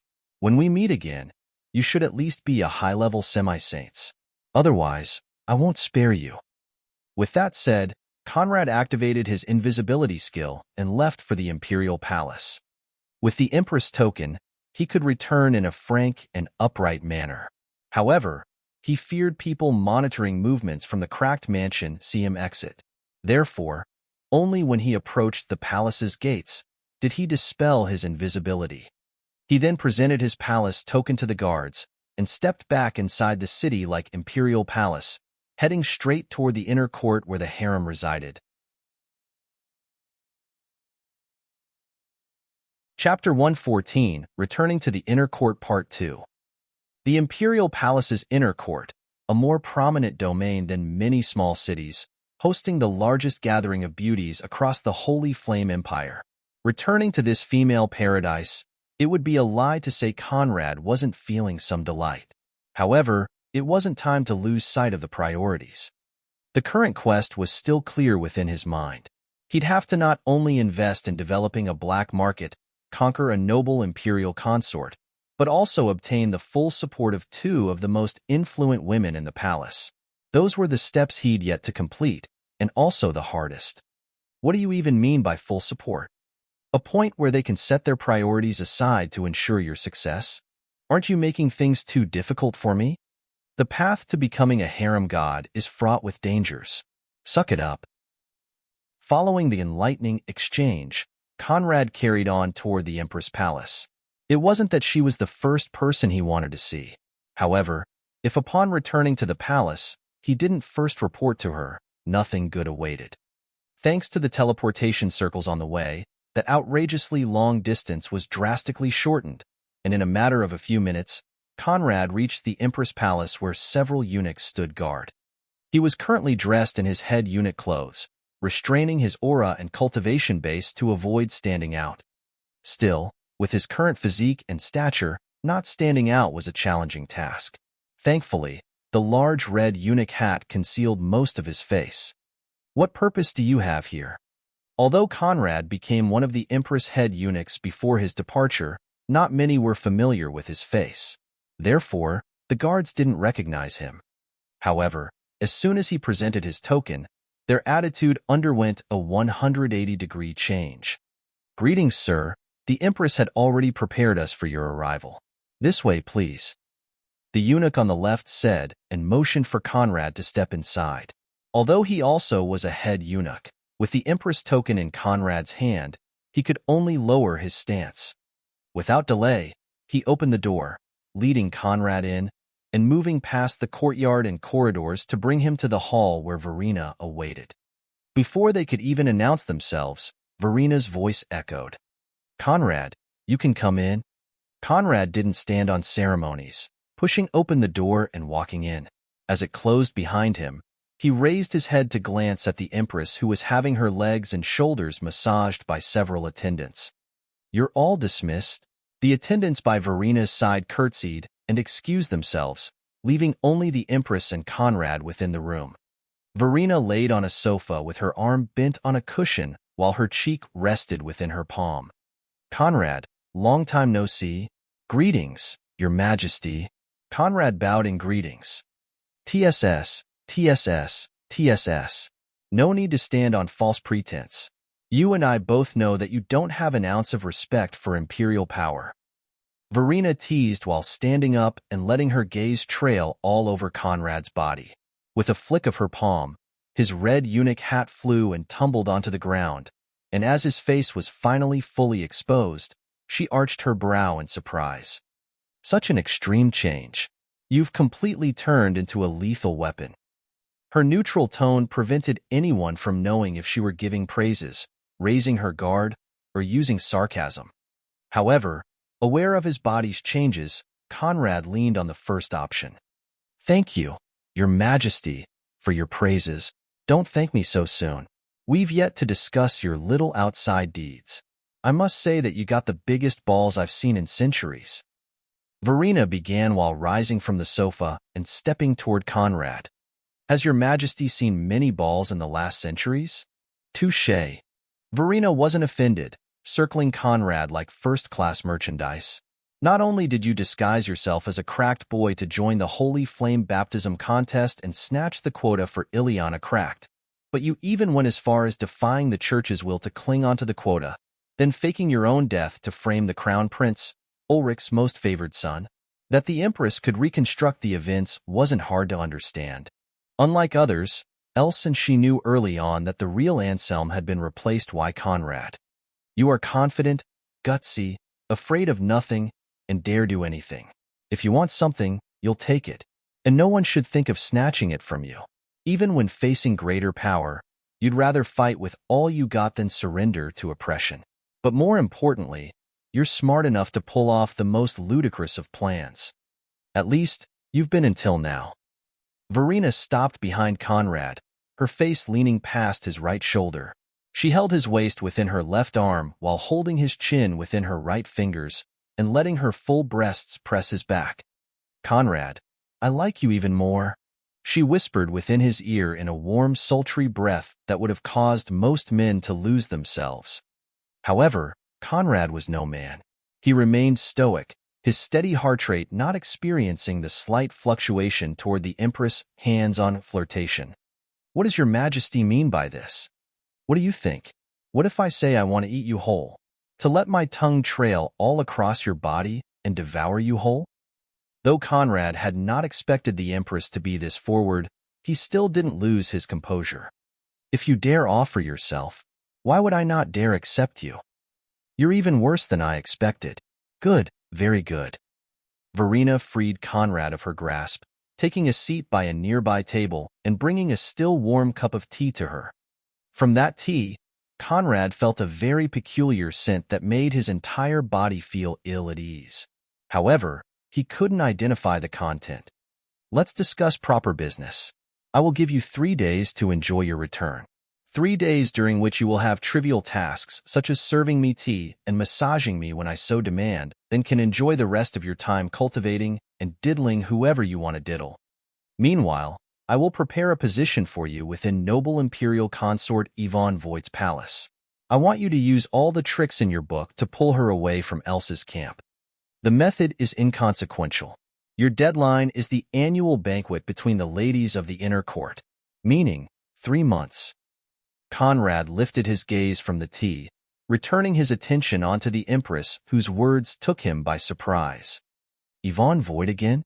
And here he was wondering how he could seamlessly get access to her palace. Why is your Majesty so worried about their alliance? After all, although the noble imperial consort is at the peak of the semi-holy rank, and the daughter of Hubert Voigt, from what I've seen their relationship is at best strained. How much support is he willing to provide her with for the matters of the inner court? I don't believe a peak-level semi-saint is enough to break the balance within the inner court and threaten your Majesty's power. Conrad spoke with reason. For all those years, the reason why Verena never cared about Elsa's moves was that regardless of how many people she could swindle to her side, none of them posed her any threat, and there had been more than one semi-saint. Now, however, she seemed genuinely troubled. I suppose that since I'm asking you to bring her to me, I should inform you of who you will be dealing with.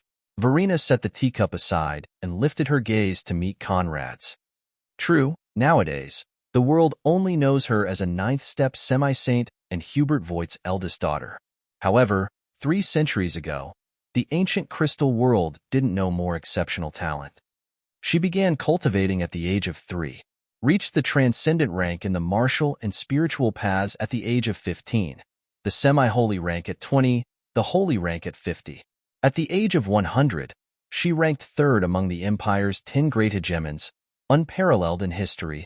The leader of the Celestial Church personally visited the Holy Flame Empire to take her as his disciple, but was rejected.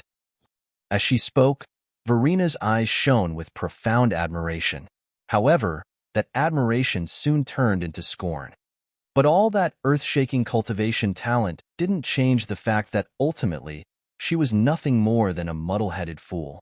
Discarding the multitude of outstanding men willing to grovel at her feet, she chose Ulrich, became his princess consort, gave him the empire, and let him destroy her life and future.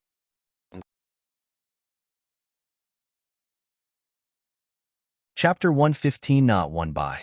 Hearing Verena's introduction of his next target, Conrad was perplexed. Although cultivation talent had nothing to do with disposition, there weren't that many fools among highly talented cultivators. Moreover, the Empress was describing someone haughty enough to reject the one-in-a-lifetime opportunity of becoming the Celestial Church leader's disciple. Who was the Celestial Church's leader? The Holy Continent #1 expert and most influential character.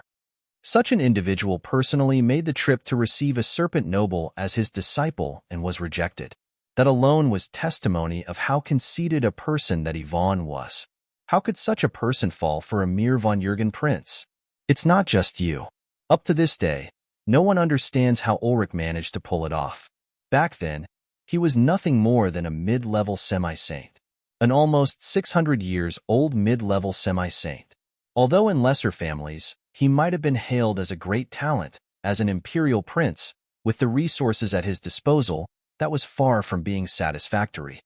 You must understand that although semi-saints have 5,000 years of lifespan, someone still stuck in the middle stages at the age of 600 has virtually no hopes of reaching the holy rank in a lifetime. At that time, his 2 older brothers were already saints. Verena's words only further confused Conrad, who couldn't understand the reasoning behind Yvonne's choice. Unless, in his youth, the Emperor was the world's #1 smooth talker, there must be a more profound reason, Conrad declared, causing Verena to shrug. If there is, it is buried between them. No one else is aware of it. In any case, the facts that remain are these.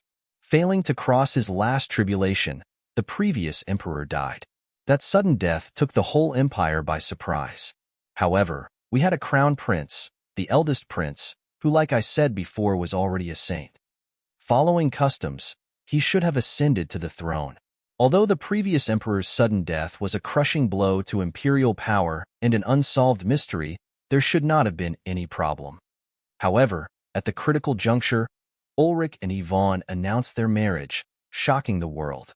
On the day of their wedding, unbeknown to Hubert, Yvonne led the elite guard of House Voigt into the imperial palace, slew the eldest and second prince, suppressed the von Jürgen elders, and helped Ulrich onto the throne, making him the new emperor. Her deeds and the tyrannical strength she displayed at that time were her downfalls. The head exarch, Gerhard, could no longer sleep at night. The dowager, my aunt, burned with hatred at the loss of her children, while Ulrich, well, he soon became terrified, fearing that as quickly as she put him on the throne, she could take it from him. I don't know the details, but although they couldn't kill her, the three successfully plotted the destruction of her cultivation, making her drop back to the semi-holy rank, forever unable to return to sainthood. Regarding the past events, Verena said nothing more. Conrad understood that she didn't wish to further dwell on them and didn't pursue in that direction. To devise the proper plan, I need to learn more about her personality, likes, and dislikes. The words were sensible. Verena had nothing to say against them. She paused for a brief instant, then replied. Although the sixth prince is her son, they are not blood-related. His mother mysteriously died a few days after his birth, and out of pity, she adopted him. She's the type of person to always repay favors, but at the same time, is haughtier and more unbridled than her father. Although her current cultivation has dropped to the 9th step semi-holy rank, frankly said, I'm not confident in my ability to defeat her. Conrad's eyes widened in disbelief. The Empress, an outstanding profound saint, didn't have the confidence to deal with a peak-level semi-saint. No sane person would believe such words. After all, the gap between every saint level was astonishing. To bridge them required heaven-defying talent, constitution, and foundation. Conrad didn't believe that besides people like him, anyone could fight above their level within the holy rank. However, it seemed he would have to revise his thoughts. What do you think of the task? Afraid? Since I've decided to do your Majesty's bidding for a year, I will naturally not shirk from my duty. Your Majesty needs not worry. In less than 3 months, you shall obtain the Voigt consort's loyalty. But although Conrad said those words, his thoughts wildly differed. Regardless of her misfortunes, Yvonne's cultivation talent should remain. If he could trap her in a master-servant contract and obtain it, his cultivation speed would undoubtedly reach a brand new level. But first, he would need to find out why her cultivation dropped, and if that somehow affected her talent. If your Majesty has nothing else to say, I will take my leave. Verena said nothing further, and without further ado, Conrad took his leave. Stepping past the palace's gates, he headed straight toward his quarter. There, the 2 eunuchs Ralph and Alan awaited. Boss, welcome back. Their appearance didn't sit well with Conrad, who couldn't understand why those 2 kitchen eunuchs were waiting in front of his quarters. His face contorted into a frown that made the 2 understand his concerns. As soon as you returned to the palace, the Empress dispatched messengers to have those she deemed closest to you wait here. There is someone else inside. The list of individuals Conrad had interacted with in the Imperial Palace wasn't that exhaustive. Besides Ralph and Alan, the only low-level staff with whom he had a good relationship was. As the possibility struck him, Conrad bypassed his former eunuch co-workers and stepped into his quarters. When the Empress promoted him to head eunuch, she also bestowed new quarters upon him. However, he had not even spent an hour within them before escorting Ileana back to House Cracked. Therefore, they still appeared quite foreign to him. As Conrad moved past the halls to step into the inner chambers, he realized that although he'd been gone for weeks, the place remained neatly kept, as if someone tended to it on a daily basis.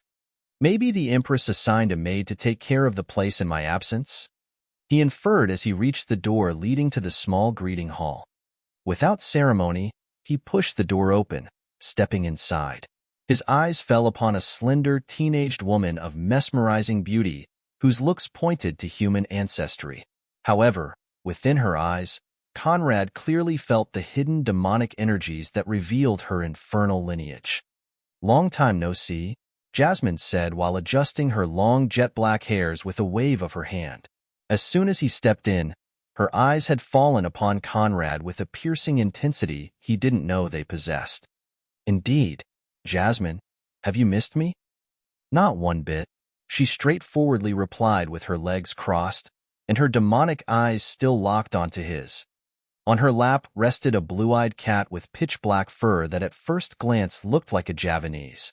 However, it seemed a bit shorter than the average Javanese, and its eyes rippled with conceit. With just a glance, Conrad hated it. Chapter 116. You have no conscience. Conrad's appearance didn't disturb the cat which purred on Jasmine's lap while royally ignoring him. "Where did you get that thing?" Conrad asked with glaring displeasure. "It's a gift from the holy consort," Jasmine replied while passing her hand through the cat's fur. Conrad's attention had been fully captured by the cat's presence, and as he stared at it, his face contorted into strange grimaces. "What's wrong with you? Dispose of it. I hate cats." Even the cat seemed alarmed by Conrad's words, full of grievances. Its large eyes turned toward him, pleading mercy. "Don't think that you can soften me with your cat eyes. If she doesn't get rid of you, tonight I'm making cat soup. Let's see who dares stop me." It was the first time Jasmine had seen Conrad so quickly lose his composure. And the culprit even turned out to be an innocent cat? How could this be? "This is a gift from the holy consort. How can I dispose of it? To say nothing of the fact I don't want to." "You don't want to?"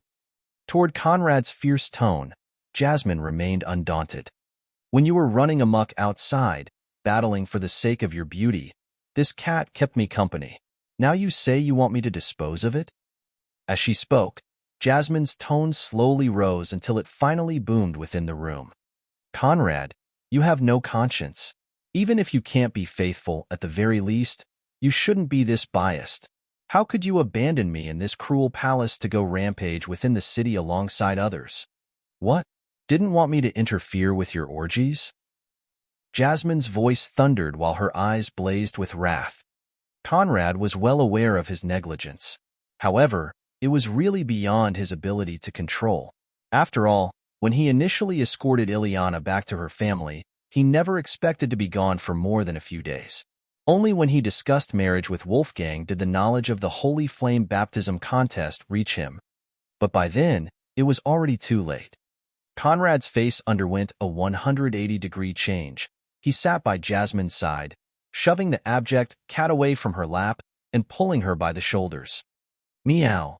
The cat mewed while rolling to fall back onto its paws. Its infuriated gaze locked onto Conrad, who royally ignored it. "Oh, my little wife. How could you say things like that? A day not by your side was like 10,000 daggers to my heart. I writhed on my bed, screaming your name in my sleep, only wanting to be with you."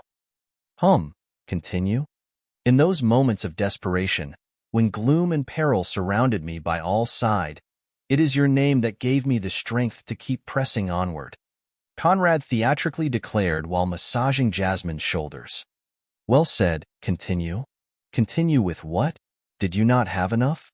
Indeed, give them an inch, and they'll want a mile." However, Conrad didn't say those words, pulling Jasmine against his chest and wrapping his arms around her while adopting a more serious tone. "How could I willingly leave you behind? The circumstances pushed me into this situation. To not have been able to hold on to you across all those events will be my life's deepest regret." "Good, very good." Although Jasmine knew Conrad was only coaxing her, she still relished in the words. Even the cat couldn't take it anymore. This level of shamelessness had surpassed all it had seen. Who could listen to all this nonsense without flipping a table? And she even said very good, unredeemable. "Now, I ask again, have you missed me?" "I've missed you to death," Jasmine exclaimed in an aggrieved tone, setting aside all pretense to pull Conrad into a passionate kiss. The cat couldn't take it anymore, leaping toward Conrad with claws bared to break the unbearable farce. Conrad showed it no mercy, firing a kick from the side. However, the cat's agility defied gravity. It bent to avoid Conrad's kick and used his leg as a ladder to climb onto his head. Well perched, the cat struck Conrad's head with a flurry of blows, ruthlessly stepping on it while mewling in indignation. "Hateful creature!" Conrad roared as the cat broke the kiss. He attempted to strike it with the back of his left palm.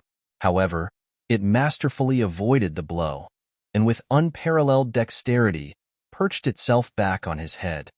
"Oh, you're a female cat," Conrad mumbled upon spotting the slit between the cat's legs. Offended, the cat resumed stomping on his head, not showing him any bit of mercy. Any attempt at throwing it away or slamming it aside met with failure. It was as if it saw all his blows coming and was endowed with preternatural agility, allowing it to avoid everything to return onto his head. "I hate cats," Conrad roared, causing Jasmine, who witnessed the entire scene, to explode in laughter. She stood up, making strange gestures toward the cat. Her signs seemed to be saying enough with the abuse, and indeed, upon seeing them, the cat stopped its onslaught and leaped off Conrad's head. "Finally," Conrad sighed, falling back into his seat. At the same time, his eyes shone with vigilance. This cat was abnormal. Even though he wasn't using his cultivation base and throwing casual moves, how could a normal cat avoid them? Conrad was about to use his origin sight to analyze the cat's body, but at that time, the cat leaped past the doors, striding out of his dwelling. "You say the holy consort gifted you that cat?" Jasmine nodded. "The Mets are a cat-beast family. Over there, even ordinary cats are treated with utmost care. This cat was probably raised as a little princess and couldn't endure your insults," Jasmine reasoned, but the more Conrad thought of it, the fishier the matter seemed. However, unable to find leads or evidence, he let it go, shifting his attention back onto Jasmine. "Your cultivation has significantly improved, all thanks to the holy consort's nurturing." Hearing this, Conrad frowned. Although Jasmine was an outstanding cultivation talent, with the holy consort's background, finding two like her shouldn't be that difficult. Why then was she spending the resources to train a human girl? "She knows what we are." Oh, Elsa's knowledge of their demonic lineage wasn't that surprising. Conrad had long since suspected it to be the reason for his previous self's death. However, following his rebirth, the holy consort had shown him nothing but care. Therefore, he didn't probe deeper. "Did she want you to pass me a message?" Conrad asked, suspecting Elle's plan to use Jasmine to implant ideas within his mind. "She wanted me to prevent you from going after Yvonne Voigt." "Oh, why?" "She said you couldn't succeed. And even if you did, for you, Conrad, it would still be a failure." Conrad's eyes widened in surprise. Never did he expect Else to give Jasmine such a task. "And what do you think?" Jasmine shrugged while her lips curled into a smile. "I think you're free to do whatever you want. I certainly have no interest in becoming someone's tool to befuddle you. I'm more concerned about how many dual cultivation sessions you've scheduled for us." Satisfied, Conrad nodded in firm approval. "True, we have a lot of cultivation to do. Your progress is not satisfactory. From now on, I must, personally, guide your cultivation in hard, deep processes." As soon as those words left his lips, Conrad grabbed Jasmine by the waist, leading her to the bedroom. Chapter 117, We Finally Meet. Conrad and Jasmine spent the remaining of the day in passionate dual cultivation, hours through which her cultivation skyrocketed, reaching the third step Grand Knight and Priest ranks. Due to them sharing the same cultivation method, Jasmine obtained more benefit from their dual cultivation than others in the same conditions. At night she collapsed, falling into sex-induced torpor and leaving Conrad alone on the bed. He sat cross-legged in meditation, awaiting a certain visit. And soon, it came. The black cat pushed the door open, stepping in. Seeing it, Conrad's lips curled into a smile. "You really didn't waste any time. Good." From Conrad's tone, the cat understood he'd been waiting for it, and surprise flashed within its feline eyes. "You've been waiting for me?" it asked in a mental message, dropping all pretenses. "Naturally. You may be able to fool Jasmine, but how can you fool me? Although there seems to be no cultivation within your body, with my current physique, even if I don't use my cultivation base, a casual blow is not what the average arch-rank expert can evade. However, you not only evaded all of my strokes, but didn't leave me any means to avoid yours. We might have been fooling around, But that exchange was enough for me to realize your extraordinariness, Conrad explained as the cat strode toward a nearby chair. Moreover, in the past weeks, I've been learning a lot about the Empire's history. For example, I know the leading members of House Metz are all Nirvana cats. In their true forms, Nirvana cats don't have any unique outward characteristics, looking like smaller, blue-eyed Javanese cats.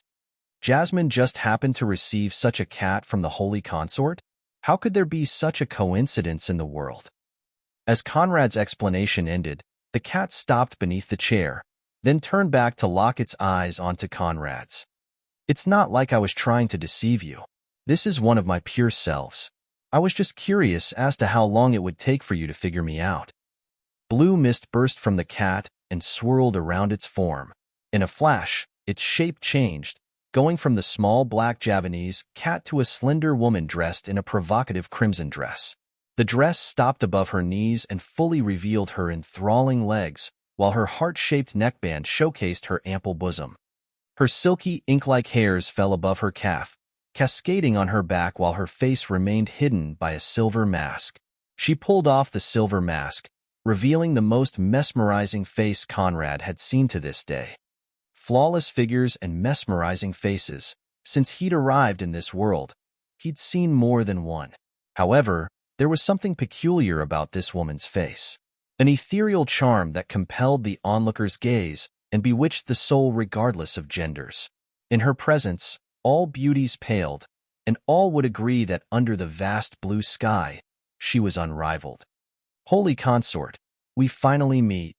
Such a figure could only belong to the Holy Consort, Else Metz. Unfortunately for Jasmine, with her shallow experience and inexistent background, she had no way of knowing that the cat she got from Else's hand was Else herself. Without a word, Else sat within the chair, setting her mask on her lap while keeping her eyes locked on Conrad's. Inaccurate. We've met many times. You just weren't aware of it, Else replied, causing Conrad's eyes to flash with vigilance. As expected, since his takeover of the body, the Holy Consort had been observing him. You can ask me 3 questions. I will honestly answer them. Why have you been observing me? Why have you been helping me? What do you want from me? Those were the 3 questions that had been bothering Conrad for a while. As for why the Holy Consort didn't want him to approach Yvonne, even if he didn't ask, she would tell him. I've been observing you because of my doubts regarding your identity. I've been helping you because you were entrusted to me by someone else. I want the same thing that person wants, to help you grow fast enough to soon overthrow the von Jürgen dynasty alongside us. However, our goals are different. I want the Empire for myself. She wants it for the infernal cult and the barbarian continent. As for who that person is, that is another question. But I suppose you're smart enough to figure that out on your own. That Else was somehow connected to the barbarian continent was astonishing news. However, thinking about it, Conrad was not that surprised. Unlike the other sovereign prince houses, the Metz were not Uridals. The reason was that although their house was ancient, they'd only joined the Holy Flame Empire 3,000 years ago. Before that, the Metz served under the Northern Barbarian King. However, due to a clash between Else's grandfather and the Northern Barbarian King of that time, House Metz defected and submitted to the Holy Flame Empire, opening the road for devastating attacks. As per their deal, Else's grandfather was allowed to keep his vast lands, ennobled, and the Metz became the Empire's 3rd princely house. However, that didn't mean they'd cut off all connections to their roots. The Church had always suspected them to be spies of the infernal cult and tried to suppress them in any way possible. However, with their deep foundation, it wasn't a simple task. As for who the identity of that person Else mentioned, besides Conrad's mother, who else could it be? With a wave of his hand, Conrad sent Jasmine into the space mansion. Since you first gave me 3 questions, I suppose you also want to ask me something. True, but I only have one. Else didn't beat around the bush, but as she spoke, her tone chilled and vast pressure erupted from her body, locking Conrad from all sides. Who the hell are you? There it came. From the moment he became aware of her interest in him, Conrad dreaded this day. Unfortunately, it came before he was fully prepared. However, unwilling to reveal flaws and fearing a last probe, he displayed a surprised look. What do you mean by that? No need to act before me. Since I answered you with honesty, you should at least reciprocate. Else began while intensifying the pressure around Conrad and scanning him from her blue-slit eyes. You're lucky that in his short time within the Imperial Palace, Conrad didn't contact many. However, anyone that knew him a little would see the inconsistencies. And unfortunately for you, I've been by his side since he was 7. I dare say that even his mother didn't necessarily know him better than I did. Conrad was timid. You are gregarious. Conrad was gentle and couldn't hurt a fly. You are cruel and don't hesitate to slaughter. Conrad possessed a selfless, righteous heart. You are selfish and wicked.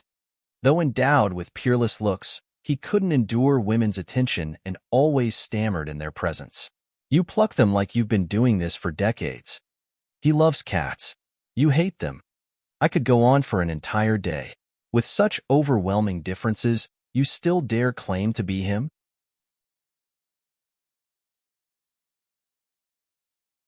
Chapter 118, You Are to Blame. Elsa's words took Conrad off guard. He had not expected their relationship to be so deep that she virtually knew everything about him. However, he didn't lose his composure.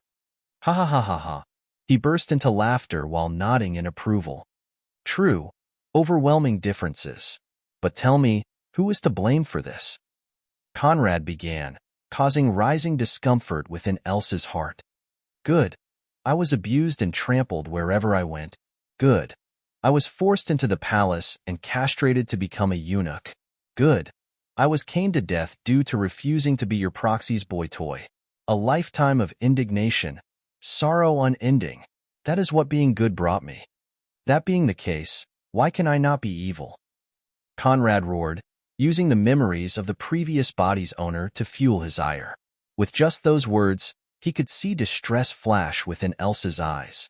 Hence, he pursued. Even after being harmed to this degree, I have never harbored hatred, only tending to my work and wishing for a peaceful life. However, you wouldn't let me off, persecuting me and allowing your goons to batter me to death. If my bloodline didn't awaken at the critical juncture, I would have truly died full of grievances. That being the case, why can I not be selfish, wicked, and slaughter those who offend me? I had nothing to do with that. Else cut, struggling to maintain her composure. Conrad knew very well that she most likely didn't have anything to do with the caning. However, only by pushing the blame on her and squeezing her guilt could he get out of this unscathed. The deeper her affection for the previous Conrad, the easier it would be. Nothing? Hee, how queer. If not for you, why would your proxy have me caned to death? We'd never met beforehand and absolutely had no grievances. Were it not for you, why would she attack a low-level eunuch? With those words, Conrad hit home. Indeed, if not for Elsa's attention, her proxy, Tamara, would have never used her origin site on a low-level eunuch. If not for Elsa's care, she would not have become so wary of his demonic blood, fearing they'd all become implicated if it were ever revealed and a link between the two established. Therefore, for all intents and purposes, although she didn't order it, Else was the cause of the previous Conrad's death, and she knew it very well. Therefore, for the first time since her arrival, she floundered, riddled with guilt and not knowing what to say. The awakening of my demonic blood was both my salvation and my chance at rebirth.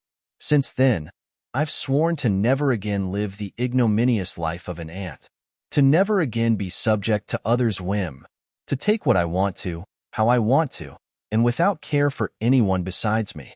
What I hated, I will love. What I loved, I will hate. And with my demonic blood to lift upward, I shall trample anyone that stands in my way and delight in all the abilities of my infernal lineage. Conrad's indignation bark and flaring eyes shook Elsa's soul. For a moment, she shut her eyes, and although he couldn't read her mind, it wasn't hard to guess what went on within. Since you know so much about me and my lineage, you should also know who my demonic blood comes from. It didn't just provide me with new abilities. More importantly, It gave me the crucial experience I needed to blossom into the demon you so desperately needed. How preposterous that I've not even knocked on your door to calculate what you owe me, that you knock on mine to spout drivel. Else wanted to say that the true reason why she accepted taking him into the palace was that she again wanted to have him by her side. To say that she would never harm him and only wanted to protect him, that in this world no one loved him more than she did. But as she clawed on the chair arms, struggling with her inner guilt, the words couldn't leave her lips. The pressure surrounding Conrad dispersed, and in a blue haze, Else vanished from his sight. I know you must have been thinking of subduing the key women of the inner court. Verena also must have pushed you toward Yvonne, but it's best you stay away from her. First, she's haughty and tyrannical. No man can catch her fancy. Unless your incubus powers grow to the point you can overwhelm her through them, you have no hope for success. Second, her body is special.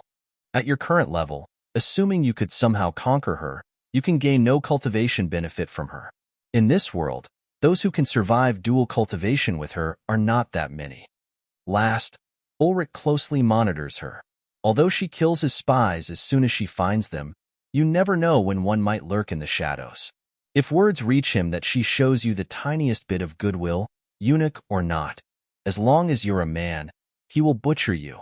His obsession for that woman is deep and immeasurable. Elsa's words ended, and alongside them, all trace of her presence vanished, leaving Conrad alone within the room. He stepped into the space mansion, landing in the room where he'd sent Jasmine, who still soundly slept. Phew, Conrad sighed in relief. Was it not for Elsa's profound affection for the previous body's owner? Whether he could have fooled her or not was uncertain.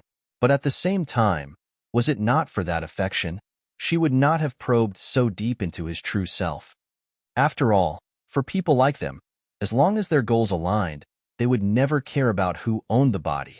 For the infernal cult, the current Conrad was obviously a better weapon than the previous one ever could be. Conrad even wondered if when he finally met her, that mother of his would show the least bit of interest in his transformation's cause. With another sigh, he fell onto the bed and sat in meditation to increase his cultivation.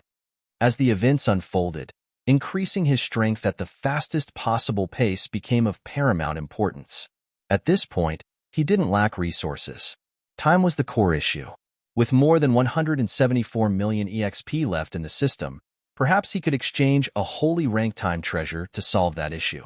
If they proved too expensive, he could always dual cultivate with his semi-saints first, before making the purchase. He stepped into the system, accessing the artifact board and perusing those within the holy rank. Time warping clock can make time pass 10 times faster within a 1,500 square feet radius. Mid-grade holy artifact, 450 million EXP. It was the right middle. With a single night of dual cultivation with his semi-saints, he could make up for what he lacked in EXP. Conrad returned to the space mansion, spending the next 5 hours within the warmth of his semi-saints, then returned to the system to exchange for the time-warping clock. He installed it within an empty room to spend the rest of the night in silent cultivation. Using the energy accumulated from the session with the semi-saint maids, Conrad attacked the next god meridians. It took 7 hours to unlock the second one, and another 20 to unlock the third. Conrad's initial plan was to unlock 3 of his god meridians and condense 9 supreme meridians before completing his first fleshly transformation and officially stepping into the transcendent knight rank. However, if condensing supreme meridians was as time-consuming as unlocking god meridians, at this rate, he feared it would take him more than 4 years in the space mansion to complete his first fleshly transformation. In the outside world, that would still be around 5 months.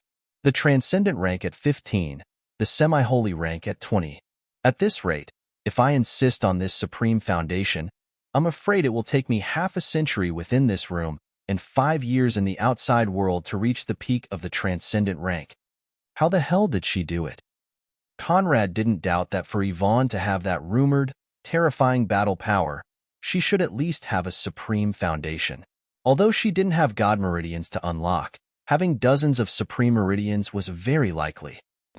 Even if her talent defied heaven's will, with the resources of House Voight, How could she achieve that level in less than 5 years? To say nothing of the fact that on the ancient crystal world, time treasures were incomparably scarce. She must have a secret.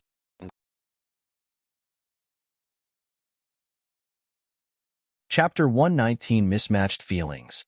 Condensing supreme meridians required two things: exceptional talent and top-notch resources.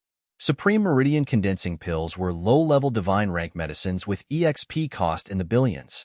Even if Conrad wanted to save the EXP for one, it wasn't what he could do in a single night. As for the recipe, it was still of the divine rank and cost more than 1 billion. However, even if he could obtain it, collecting the ingredients was impossible. To say nothing of the divine rank, he already needed Housevoigt's help to collect the ingredients for a holy rank baptism. Unwilling to waste more time, Conrad switched his attention to his spiritual cultivation. Spiritual cultivation wildly differed from the martial path. First, it had nothing to do with lineage and entirely relied on talent. Second, while spiritual cultivation talent was rarer than the martial counterpart in the higher stages, spiritual cultivation was much easier to pursue. Just like in the martial path, the transcendent rank was for spiritual cultivators a demarcation line where foundation determined battle power and future. However, it was much more straightforward. The energy accumulation was the same for everyone. But, in the first soul transformation, depending on talent, different avatars would be condensed, with the avatar's strength determining battle power and future. From lowest to highest, those were innate avatars, greater avatars, royal avatars, and imperial avatars. With his current cultivation talent, Conrad didn't doubt he could condense one of the highest level.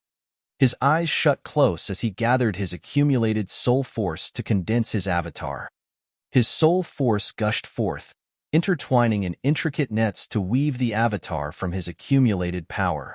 Slowly but surely, the avatar appeared, the intricate web lines intertwining to form a miniature, illusory version of Conrad that glittered in diamond light.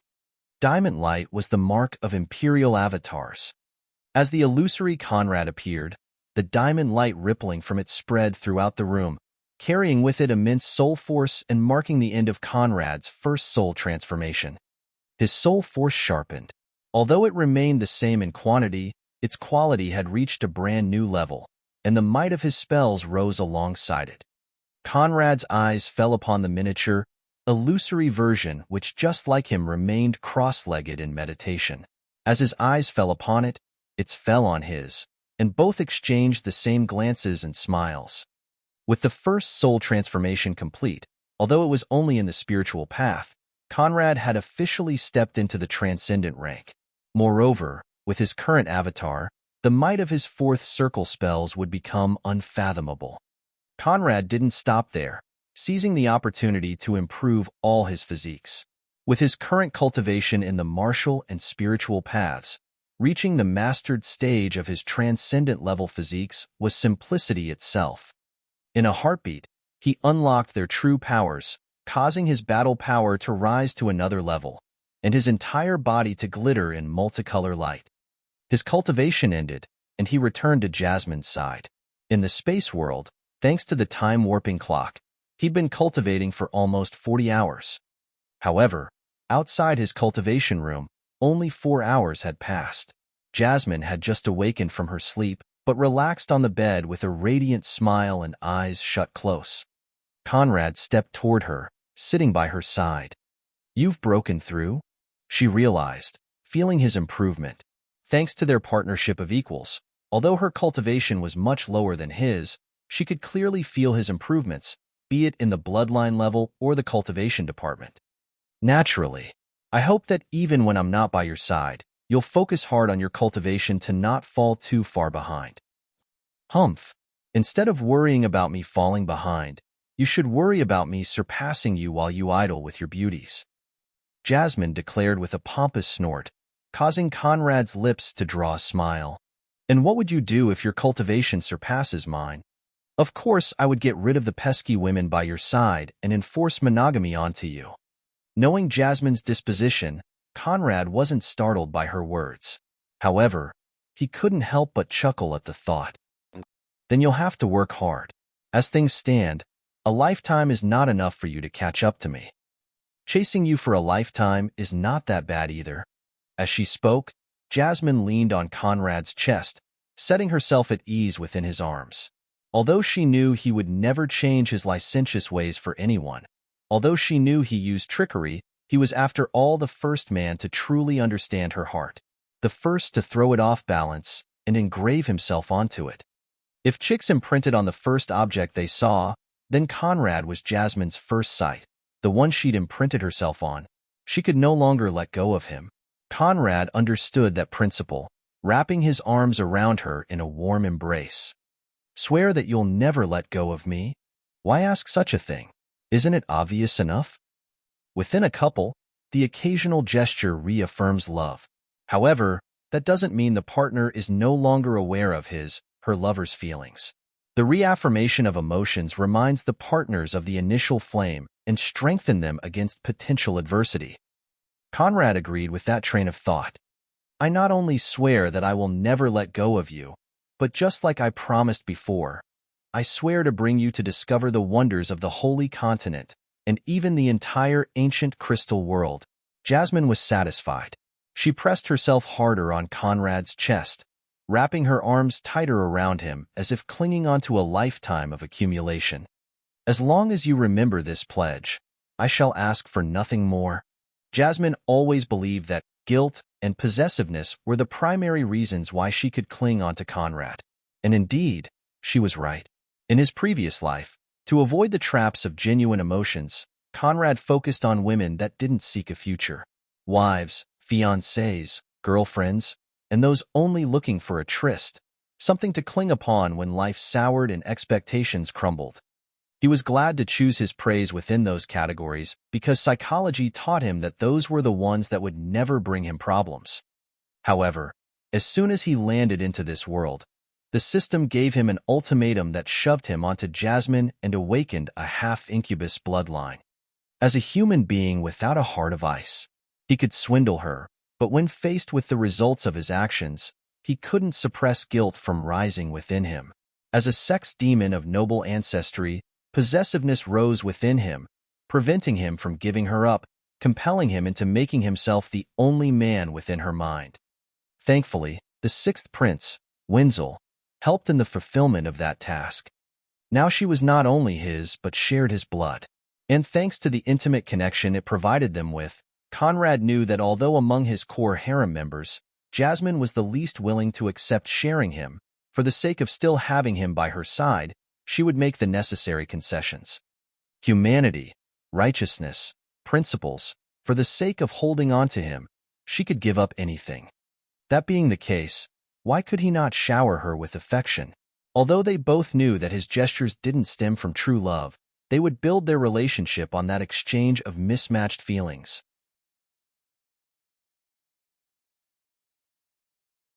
Chapter 120 Tower of Rebirth. Alongside Jasmine, Conrad returned to the outside world. "Oh, I'd almost forgotten. The Holy Consort wanted me to give you this." Jasmine slapped her forehead and pulled out an ordinary-looking scroll which she extended toward Conrad.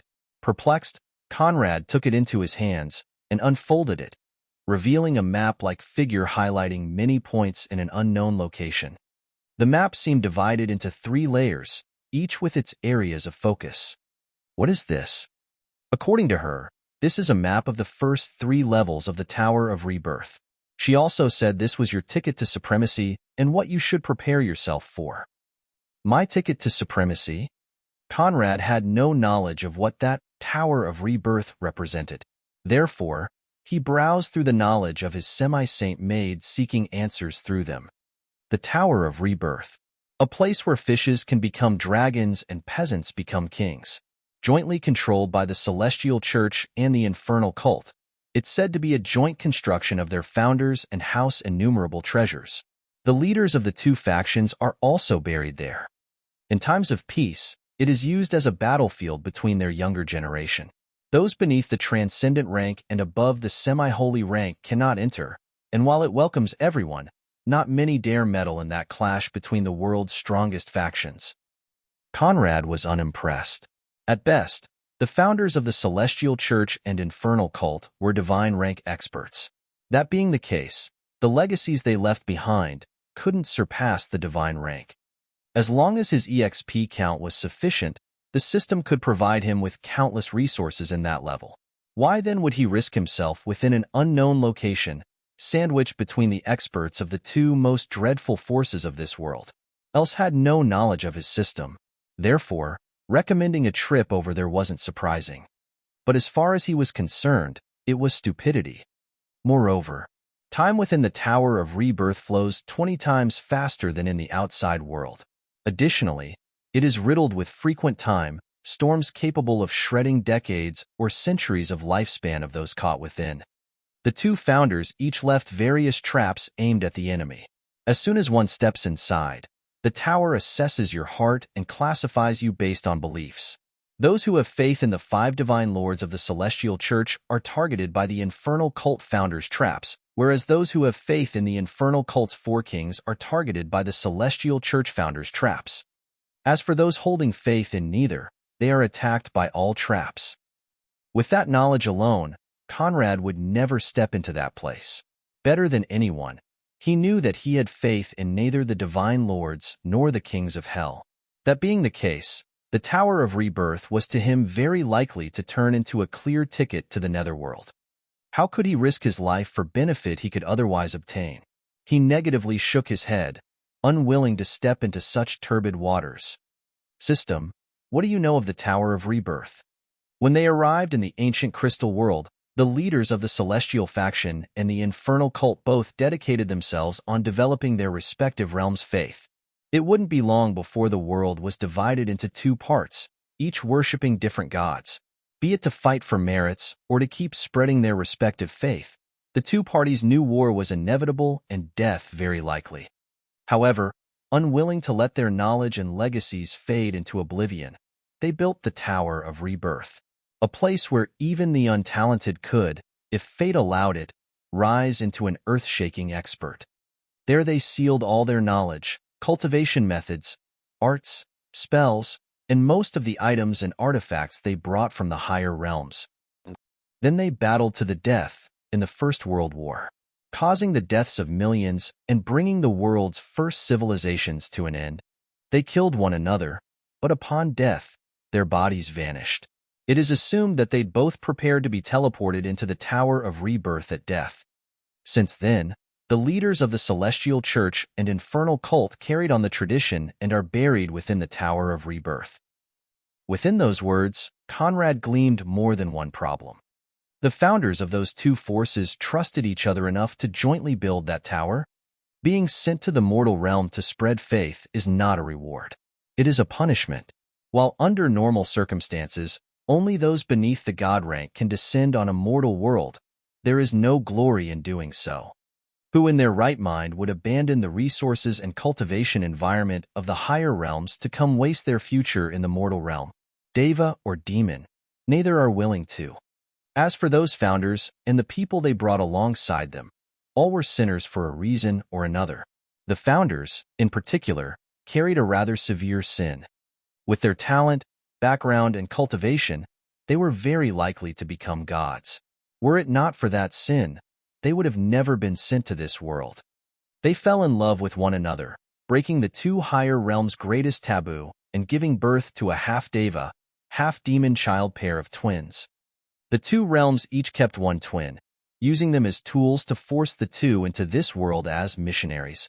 Whoever could prevail on the other would be allowed to return to their realm and have the twins returned. Unfortunately for them, none managed to. For a moment, Conrad could swear he felt deep melancholy within the system's voice. However, how could that be? Quickly, he dismissed the thought, returning his attention on the matter at end. You said it's likely for their bodies to be buried within the Tower of Rebirth? It's not just likely, they are indeed buried there, hidden within the highest level. And what thing could I get from those bodies that you cannot already provide me? God meridians. Indeed, but you should forget about that. I didn't tell you before because their bodies are buried at the highest level. With your current foundation, attempting to reach it is suicide. Why take the risk when you can just turn supreme meridians into god meridians within the divine transformation rank? The system made a salient point. If this were the only benefit, Conrad would indeed not risk himself. However, unless someone managed to pluck them, there should be god rank artifacts on their bodies. Conrad's eyes widened in disbelief. God rank artifacts? They were after all godchildren, born and nurtured by their genitors from the cradle. Having reached the divine ascension rank before being exiled to this world, they, of course, possessed god rank artifacts. However, 1,000,000 years have passed since their demise. Whether those artifacts remain is a mystery. The enticement of god rank artifacts was enough for Conrad to risk his neck. Funny how the two higher realms are this prejudicial regarding bloodline intermingling. It's not prejudice, it is fear. Half-deva, half-demon children can unite their two bloodlines into a brand new one and innately possess shocking powers. Allow them to exist, grow, procreate, and who knows what they might do in the future. Perhaps one could even unite the two higher realms or create a third one. Neither the celestial nor the infernal rulers are excited by such prospects, meaning that the twins have long since been killed.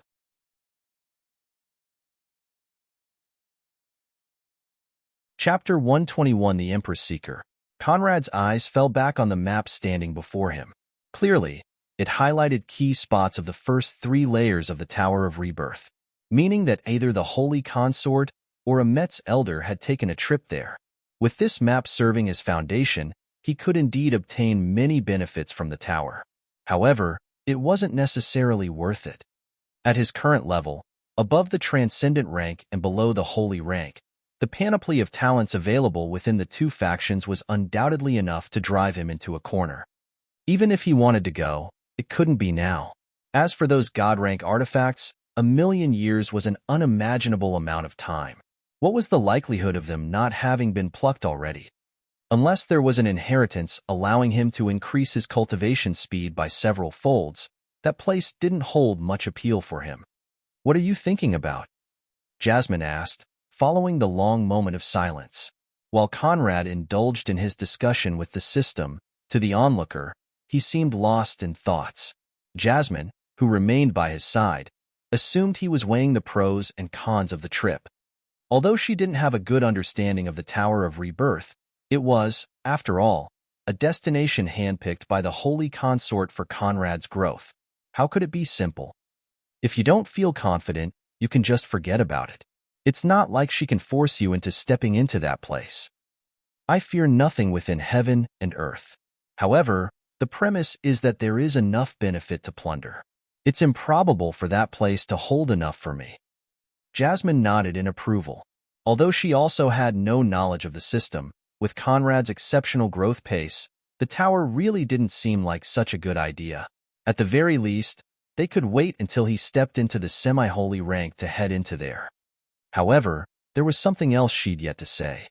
She also wanted me to tell you that back when she just stepped into the transcendent rank, Yvonne Voigt went to the Tower of Rebirth. What level she stopped at is unknown to all, but following her return, the world no longer had anyone capable of holding her shoes. Oh. Since Jasmine had mentioned the tower, Conrad had suspected such development. Therefore, he wasn't that surprised, and it didn't much affect his plans. Yvonne remained his prime target, the key to his fast rise within the Holy Continent. Let's forget about that place for now. Dawn had risen, declaring the beginning of another day. Conrad summoned Ralph and Alan, his 2 eunuch servants, within the greeting hall. He kept Jasmine by his side to remind them that within the inner court, she was one of his most trusted. Quick-witted, they understood the meaning. "Boss, here are the gains from the low-level grand spiritual cultivation method sales," Ralph declared while presenting a purple card toward Conrad. "There are more than 100,000 purple crystals stored within. For such a large transaction, we had to open a bank account. However, that account is on your name." Ralph didn't dare open an account on his name for Conrad's transactions. Even if Conrad punished him for his impertinence, without his direct order, he didn't have the balls to do so. He'd much rather open an account in Conrad's name than accept punishment if need be. Conrad had to admit this was a result of his own negligence. When he escorted Ileana back to Housecracked, he'd not expected the trip to take such a long time. Therefore, his arrangements with the two eunuchs were not foolproof. Fortunately, a bank account with 100,000 purple crystals wasn't enough for his name to echo within the inner court, to say nothing of the Holy Flame City. The main quest could carry on. As the master, my instructions weren't sufficiently precise and forced you into making a choice of your own.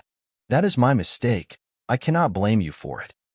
Conrad's words relieved the two of all their fears. Fortunately, their boss wasn't a mindless despot. Otherwise, the situation could have easily turned into their funeral.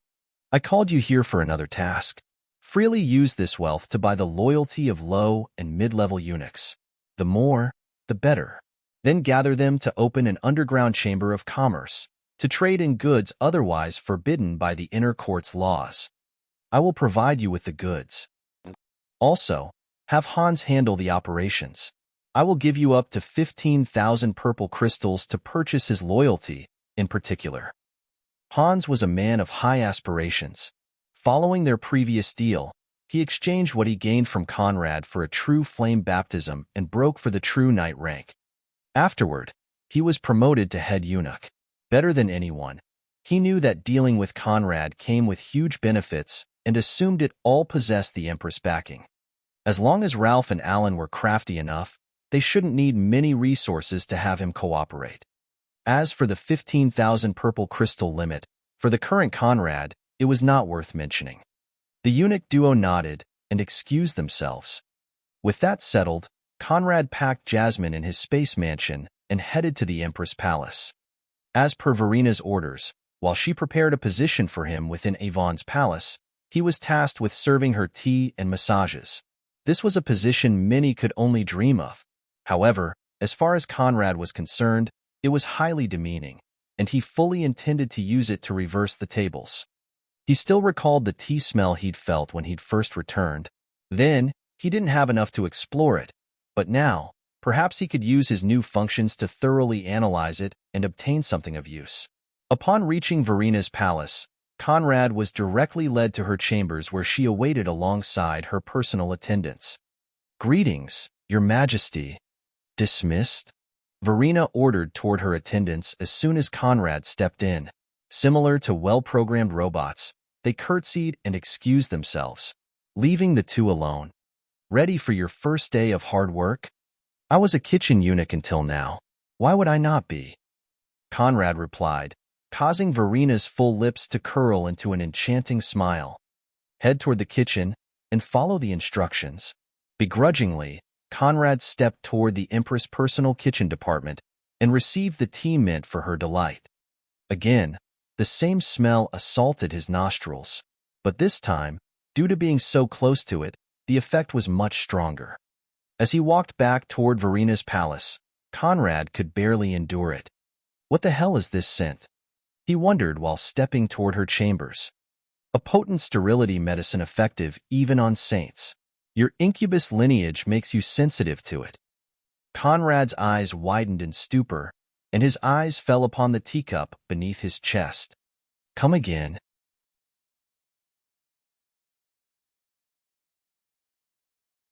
Chapter 122, Teasing the Empress. In every imperial palace within the world, sterility medicines were a great taboo. Something that directly harmed the imperial lineage was, of course, forbidden. As the Empress, although Verina was the master of the inner court, she still had to answer to the Emperor. Did she really have the gals to use such things? And for what purpose? Ulrich greatly favored her, even more than else. Were it not for Yvonne's existence, Conrad would have believed that Verina was his one true love. That being the case, why was she so reluctant to bear him offspring? No wonder that after all those centuries, she still remained childless. But regardless of his thoughts on the topic, Conrad couldn't let anything transpire on his face. He dispelled his apprehension and stepped toward Verina's chambers. There, she waited. Lying on her luxurious sofa like all the key women of the inner court seemed so keen on. "Your Majesty, I've brought your tea. You can lay it on that table." Conrad placed the still-warm tea on the mahogany table by Verina's side, then stepped back, adopting the respectful stance befitting a servant. This tea is essential to me. I don't ask anyone to bring it to me. Verina began with her silver eyes locked on Conrad. Why don't you serve it? Conrad frowned.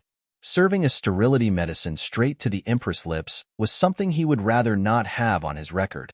However, since Verina personally ordered it, he could only obey. If hesitation flashed within his face, who knew what Verina would infer? Therefore, he promptly stepped toward her, lifting the teacup and bringing it to her inviting, red lips in one deft motion. Your Majesty, please, Conrad said while presenting the teacup. Without another word, Verina spread open her lips, forming an A shape, allowing Conrad to bring the tea closer and pour it within her mouth. He paused, letting her swallow the first gulp before raising it again for her to take in another one. Thus, they carried on until they emptied the teacup. Conrad then placed it on the table and was about to step back when Verina grabbed his wrist. As a dual cultivator, why are you so reticent to stand close to me? Like I said before, if you dare offer yourself, I dare accept you. However, pointless cock-teasing is something I hold no interest in. Conrad straightforwardly replied while freeing his hand and stepping away from her. Though used to Conrad's bluntness, Verina still didn't expect such words to escape his lips. For an instant, she didn't know what to reply, but soon, a mild chuckle escaped her lips. Good. I supposed I was insensible.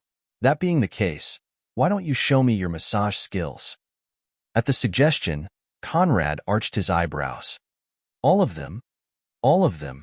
With Verina's affirmative reply, Conrad didn't waste any time, crossing the distance between them and stopping by her side.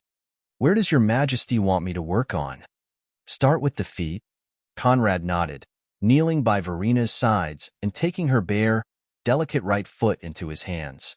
He first ran his hands over it as if assessing its various parts, causing Verina's lips to curl into a smile while her eyes remained locked onto his.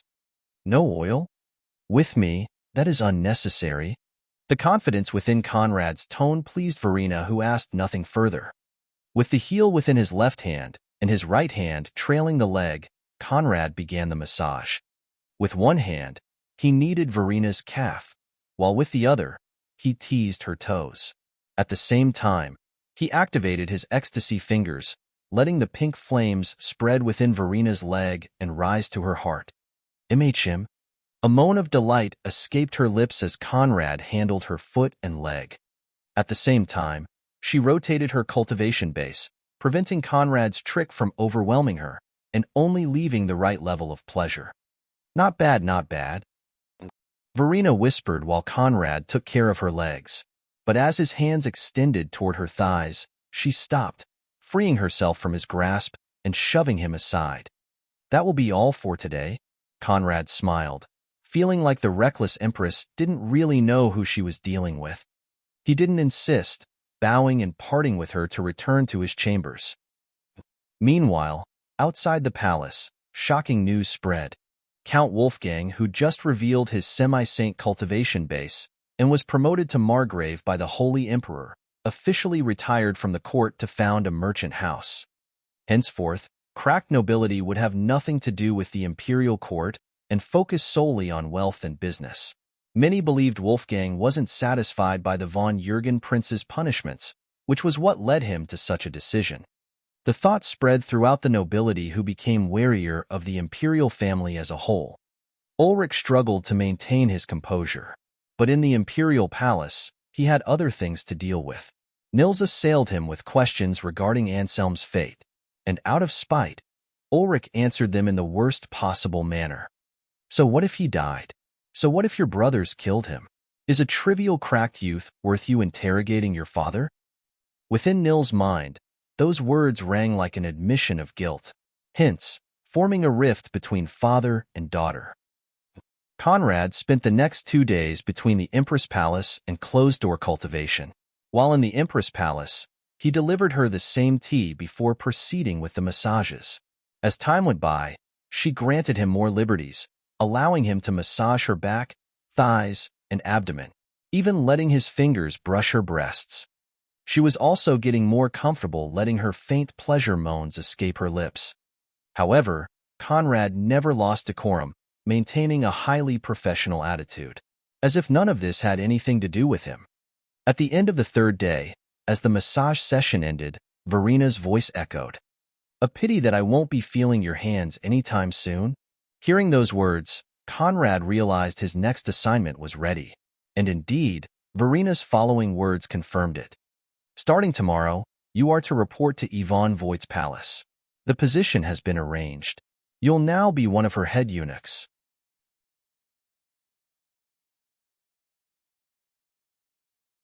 Chapter 123. Yvonne Voigt. The time had come. In those last 3 days, Conrad had managed to condense 3 supreme meridians on top of the 3 god meridians he'd already unlocked. However, he still needed 6 more to complete the most outstanding of first fleshly transformations. Perhaps through Yvonne, he could glean some insight on how to accelerate the process. "Understood, Your Majesty." With that said, Conrad excused himself. A duo of Verina's personal attendants awaited on the outside. Unbeknown to him, as he exited the room, a mixture of loss and expectation intermingled within the Empress' face. "I hope you won't disappoint me. One of noble imperial consort Yvonne's head eunuchs died recently. Her Majesty arranged for you to replace him," said one of the attendants while briefing Conrad on his new position. Conrad understood that the head eunuch's death was most likely arranged for the Empress' convenience, but that didn't bother him in the slightest. "You can tell Her Majesty to await my good news." With that said, Conrad took his leave. He first returned to his chambers to pack some miscellaneous things before heading toward Yvonne's palace. It wasn't that he needed them, but moving in without at least a bag was far too suspicious. Yvonne's palace was located several miles away from the Empress. Thus, several teleportation circles were required for Conrad to reach it in the shortest of times without using his cultivation. It would be a lie to say that the prospect of meeting the world's #1 talent didn't excite him. Although she'd fallen from her pedestal, surely some of her past bearing remained. As Conrad reached her palace, he was surprised to see that, unlike Verina's, which brimmed with luxurious elegance, Yvonne's maintained a relatively simple air. While larger than the cracked mansion, both the walls and buildings carried no extraordinary design, looking like a complex of commoner dwellings. But as Conrad reached the entrance's gates, he was forced to admit that commonness wasn't something this palace possessed. A pair of eunuchs stood guard, preventing him from stepping in. Their cultivation was nothing remarkable, stagnating in the middle stages of the true knight rank. However, within their eyes, an arrogance comparable to Wolfgang's, before his submission to Conrad, remained. Though feeble, they seemed bred with an aura of pride and superiority, preventing them from feeling inferior in front of anyone. Seeing them, Conrad was perplexed. "Present your token and state your purpose," they declared in tandem. Without delay, Conrad presented his identity token. "My name is Conrad. I was recently assigned by the Central Department to this palace as a head eunuch," he replied with a friendly smile. Upon checking his token and verifying his identity, the two opened the gate. "You can step in. The Central Department has already warned us of your arrival. Our palace maids will lead you to your quarters and introduce you to your new tasks." Conrad nodded and stepped past the gates. There, a duo of palace maid awaited, and just like the guards, conceit brimmed within their eyes, as if throughout the inner court, nothing stood above them. Servants were often at the image of their master. However, so was the dwelling. The scenery didn't match the air of arrogance soaring within this place's denizens. "From now on, you'll serve as the head eunuch of our kitchen departments." Those words took Conrad aback. According to the script, he was supposed to directly serve by the noble consort's side. Why was he suddenly being assigned to the kitchens? Could there be a mistake? According to the Central Department, I was supposed to become one of the noble imperial consort's attendants. Her Grace changed her mind. What? Dissatisfied? If Conrad felt any displeasure, he let nothing transpire on his face. "I was merely confused. Please don't misunderstand. Whatever position Her Grace assigns me to, It is my pleasure to accept." Conrad's words caused the two maids' lips to curl into victorious smiles. The good thing about conceited individuals was that they often were easy to read. Just like those maids. Through a simple exchange, Conrad could see that Yvonne was perfectly aware of who truly sent him to her side and was not willing to have one of the Empress spies stay too close. Assuming he was right, danger now surrounded from all sides. However, he remained undeterred. "Good. Follow us." Without further ado, the maid laid Conrad to his new chambers. As a head eunuch, he didn't have to share his dwellings with anyone, but even within this complex of ordinary houses, his appeared relatively shabby. Clearly, he was being bullied. However, he still showed no dissatisfaction. "When can I start my work?" Those were his first words upon seeing the shabby chambers took the maids by surprise. "As soon as you drop your things, we will bring you to your post." Conrad lowered the bag containing his things and followed the maids to Yvonne's kitchen department. There, a group of 5 eunuchs awaited. "Those 5 will now be under your jurisdiction. Make sure they don't slack off, and that all meals are delivered as per schedule. This is Her Grace's meal plan. No mistake is tolerated. You cannot be early, and you cannot be late." Those were mid-level eunuchs with cultivations not higher than the adept knight rank. Still, their bodies brimmed with pride, as if their position was the noblest in the world. They obviously didn't put Conrad in their eyes. Just those 5 could put most of the inner court's head eunuchs to shame. But inwardly, Conrad sneered. "I understand. Her Grace needs not worry." For the next 3 days, Conrad assumed the duties of the kitchen manager. During the days, he supervised the eunuchs' timing and cooking, and during the night, he focused on cultivation. On the first day, they gave him no problem. On the second, they remained obedient, almost not leaving him any room for directions. However, on the third, "You're sure not doing it?" Conrad asked toward 2 of the eunuchs that now refused to do their work. "We're not. If you want to, you can do it yourself." Out of the blue, they'd went from orderly machines to troublemakers. Conrad couldn't understand their train of thought, and he didn't want to. Besides them, the 3 remaining eunuchs, from the corners of their eyes, observed the scene with amused smirks while tending to their tasks. "I will ask only one more time. You're sure you're not doing it?" "We already said you can do it yourself. What more do you want? Do you think that being a head eunuch sent by the central department gives you any weight here? Truly, impenetrably thick-headed." Don't blame him. His head was probably kicked by a donkey in infancy. They loudly exclaimed, not giving Conrad any face. Having served in Yvonne's palace for 2 decades, the ranks of outer eunuchs simply meant nothing to them. Very well. With those words, Conrad left the room. He left, just like that? What did I tell you? He's just a pretty face with no merits to speak of. With his inexistent foundation in this palace, does he dare offend anyone? Ha ha ha. Alongside the 2 troublemakers, the other 3 eunuchs burst in laughter. However, as they indulged in derision, Conrad returned. But this time, he carried a large wooden stick. Disobeying one's superior. According to palace rules, the sentence for insubordination is death, Conrad stated, then slammed his wooden stick onto the left troublemaker's skull, smashing it and causing his blood to erupt from the top of his head. Before he could realize what was happening, he limply fell onto the ground, lifeless. Instantly, the remaining 4 were astounded, and even the 3 that still diligently handled their tasks couldn't believe their eyes. "Are you out of your mind? You dare kill people? Who do you think you are?" "The master of your lives," Conrad replied while swinging his wooden stick toward the remaining troublemaker's face. Bang! The stick crashed on his forehead, sending him flying backward. His skull shattered with splattering blood, and he fell onto the ground, also lifeless. To the point of death, he didn't believe Conrad would resort to such extreme methods. Instantly, the other 3 focused their attention back on their work, not paying attention to the bodies lying on the ground. Conrad impaled the 2 bodies on the wooden stick and tossed them into the adjacent courtyard, shocking the maids that had been eyeing the scene from afar.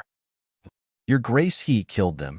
As soon as Conrad's display ended, the two maids rushed back to Yvonne's quarters to report the news.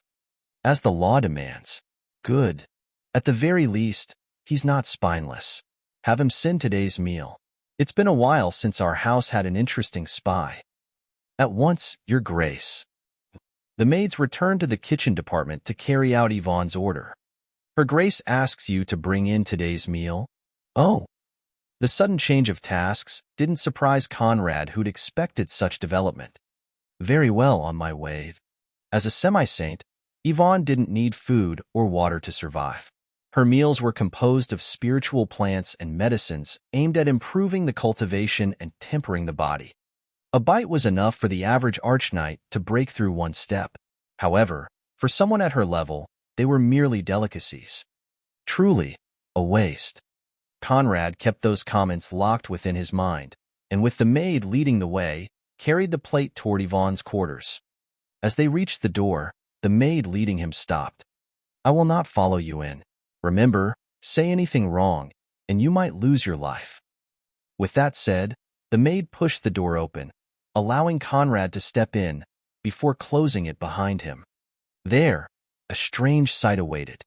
A woman currently sat at the window, her face turned toward it and her eyes gazing into the distance, while her calf-length ink hairs fell by her sides. As Conrad stepped in, she paid him no attention, as if his appearance wasn't enough to cause a ripple within her world. Greetings, Your Grace, as per your command. I'm bringing your meal, Conrad declared with a bow and the plate raised above his head. Set it on the table. A mellifluous yet authoritative voice echoed from the woman, who still didn't turn toward him. Without delay, Conrad set down the plate and stepped back with his hands joined beneath his abdomen, silently awaiting Yvonne's next words with his eyes lowered onto the ground.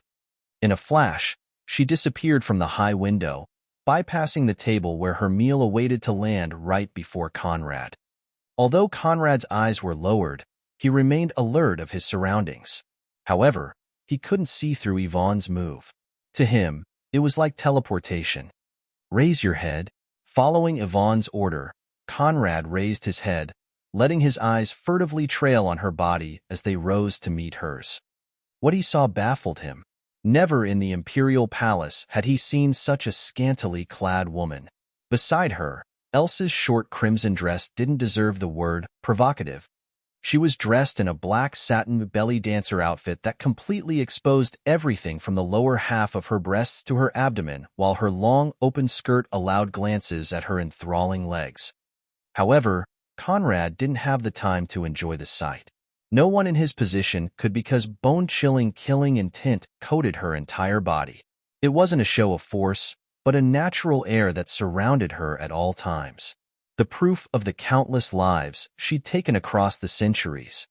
And as his eyes fell upon her face, though peerless beauty lied therein, the crushing overbearingness within her slit, silver eyes prevented him from relishing in it.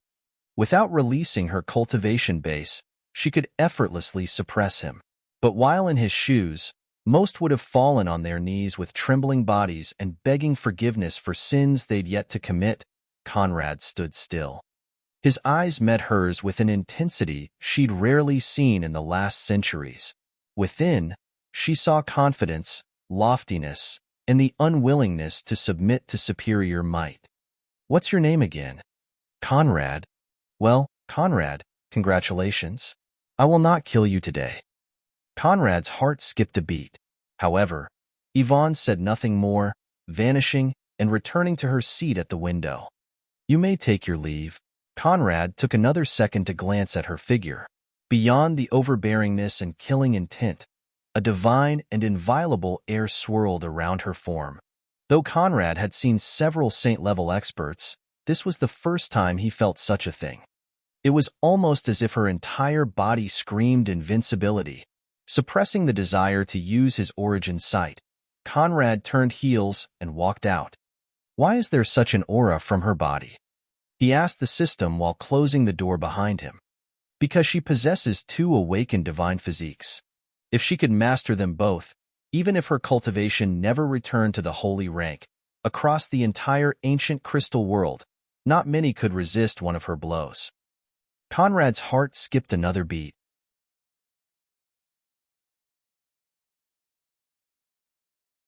Chapter 124 slapped them. Unfortunately, since they're high-grade divine physiques, if her cultivation doesn't at least approach the divine rank, unless she obtains outlandish opportunities, reaching the mastered stage is a pipe dream. The system's words drummed within Conrad's head, forcing him to realize he'd still underestimated this new target of his. Even if it merely remained at the awakened stage, a high-grade divine physique was a terrifying concept. Across the ancient crystal world, who could boast such a physique? And she even had to? Was there still any justice left in the world? However, battle power is one thing. Speed is another. This still doesn't explain why her cultivation speed was so fast. Unless she gained some opportunity in the transcendent rank, Conrad set those thoughts aside and returned to his dwelling. Since he now remained under Yvonne's watchful gaze, it was best to avoid vanishing into the space mansion for the time being.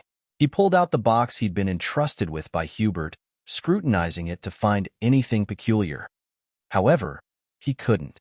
As for what it contained, that was something he couldn't pry on, lest he ruined their established relationship. Next time, I will find an opportunity to give it to her. However, little did Conrad know that the next time wouldn't come anytime soon. For the following 4 days, Yvonne no longer paid him any attention, letting him handle his daily tasks without butting in. At first, he believed she was still observing him from the shadows and deciding what to do with him. But as his first week within her palace ended, he began doubting the thought. Naturally, he also didn't have an opportunity to present the box. Conrad believed that box was the first step in gaining Yvonne's trust. However, now that she didn't seem intent on seeing him again, he could only request an audience. That night, the soothing sound of musical instruments spread from outdoor, reaching Conrad's ears. Annoyed by the monotony of his days and attracted by the melody, he stepped out, heading toward its origin. Unbeknown to him, he reached the central courtyard, and there he witnessed a sight that stole his breath. Yvonne danced under the moonlight while her attendants formed a large circle around her and played various stringed instruments. Nimble, powerful, and full of sex appeal, her dance compelled the eyes and gripped the soul. If Else was the most beautiful, Verena the most elegant, then Yvonne was without a shred of doubt the most sensual. Her entire body brimmed with suffocating sex appeal that would bring most men to their knees were it not for that killing intent and overbearingness surrounding her. For some reason, in Conrad's eyes, the combination only made her look more alluring. And as she danced under the crescent moon's watchful gaze, Conrad felt that disturbing such marvel would be a sinful deed. Therefore, he silently observed from afar, then returned to his dwellings. Unbeknown to him, his every steps and deed were registered by her. When the sun reared its head, announcing the next day, Conrad firmly intended to request audience. However, heavy disturbances shook Yvonne's domain, preventing him from making his move. Measly head eunuch guards dare block me at the gates? Get lost. The entrance gates were blown away alongside the guarding eunuchs who flew across the air with blood gushing from their lips and their bodies half broken. The words, the noise, and the sight of the flying gate and eunuchs all spread throughout the palace, alarming its denizens. At the now destroyed gate stood a group of 3 women all dressed in the luxurious clothes befitting imperial consorts. At first glance, they looked spoiled and conceited, as if across all those centuries of existence, they'd yet to grow up. Alongside all of Yvonne's servants, Conrad rushed toward the gate, arriving first to see the damages. The 2 half-crippled eunuchs laid on the ground alongside the debris of the broken gates with blood flowing from their orifices. Conrad's eyes moved from them to lock on the 3 ladies who swept him with contempt. The one leading them was a paragon spirit woman, whose face didn't sit well with him, because oddly enough, it bore a striking resemblance to Nils. A paragon spirit woman with a figure similar to Nils that dared cause trouble in Yvonne's den? The only possible candidate was noble imperial consort, Ank von Jürgen, the mother of Nils, Elmar, and Holger. As for the two imperial consorts by her side, Conrad couldn't identify them. But judging from their clothing, their ranks in the inner court couldn't be low. They were very likely also mothers of princes. And indeed, he was right. The one at the left was the seventh prince's mother, while the one on the right had given birth to the fourth prince. Though the three dazzled with beauty, the brattiness within their faces prevented Conrad from enjoying the sight or taking them seriously. However, even if he didn't want to, he'd still have to. The left and right goons were both high-level semi-saints. As for Nil's mother, she was said to be a quasi-saint, only a step away from the holy rank. However, the pressure emanating from her body made Conrad think otherwise. What is the meaning of this? How dare you cause trouble in her grace's palace? Conrad understood that this was an opportunity to earn merits and step into the ranks of Yvonne's trusted officials. Therefore, he couldn't shirk from the fight. Like a caged bird, Yvonne is always alone within her palace, unable to mingle with the rest of us. Out of goodwill, I came to visit and provide her with entertainment. But who would have thought that trivial head eunuchs would block my path? Am I causing trouble? Or are you? Enc's words were incoherent.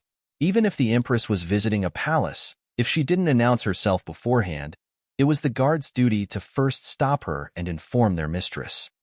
Those were the rules. They'd done nothing wrong. Clearly, she came looking for trouble and was seeking all excuses to start a fight. And indeed, Conrad was right. Following Elmar's demotion, Holger's cultivation destruction, and both their imprisonment, Enc boiled with hatred, all aimed at the cracked and Hubert Voigt. However, trapped within the inner court, she could do nothing to neither. Therefore, she could only vent her frustration on Yvonne, Hubert's daughter. Coincidentally, she'd recently broken through to the Holy Knight rank. Today she was determined to give that arrogant winged serpent slut the humiliation of a lifetime. The guards were merely following regulations and did nothing wrong. However, Your Grace heavily injured them for doing their duty. With such arbitrary manners, do you still remember that there is a holy Empress above you? Wait for us to report this matter to Her Majesty. I really want to see what her judgment will be. Hearing Conrad's words, Enc frowned. In normal circumstances, a childless empress couldn't have borne much weight. However, Verina's cultivation was not only profound, but she also possessed Ulrich's favor. If she ruled against her, she could indeed not defend herself. How dared that eunuch boy threaten her? Since you're that eager to die, allow me to oblige. Enc unleashed the full might of her holy force, firing it onto a helpless Conrad. At his current level, if he bore the brunt of such a blow, becoming a cripple was the best option. However, as the holy force approached him, it dispersed, fading into nothingness. A woman then appeared before Conrad, letting him gaze on her enchanting back as she faced the troublemakers. Naturally, that woman was Yvonne. Seeing her, Enc dropped all pretenses and revealed her true colors. Yvonne, you've always been an arrogant slut, and now even your servants imitate your demeanor, not giving face to their superiors. Today, if I don't teach you a lesson, who would remember the rules and hierarchy of the inner court? Enc barked while gathering her holy force. Having broken through to the holy rank, she was no longer afraid of Yvonne, who was still stuck at the peak of the semi-holy rank. What rule? The servants of Yvonne are naturally superior to all the leaders of the inner court combined. That is only right, proper, and correct. What's wrong with them being condescending toward you? Even if they slap you, you should kneel and accept it. Because they are my people. Yvonne made a grasping motion, and the two consorts by Enc's side flew toward her, unable to resist. They then fell on their knees, and suppressed by the formidable force emanating from her, couldn't make a single move. Instantly, they were terrified. Yvonne's gaze never fell onto them, remaining locked on Enc. Conrad, slap them. Don't stop until I tell you to.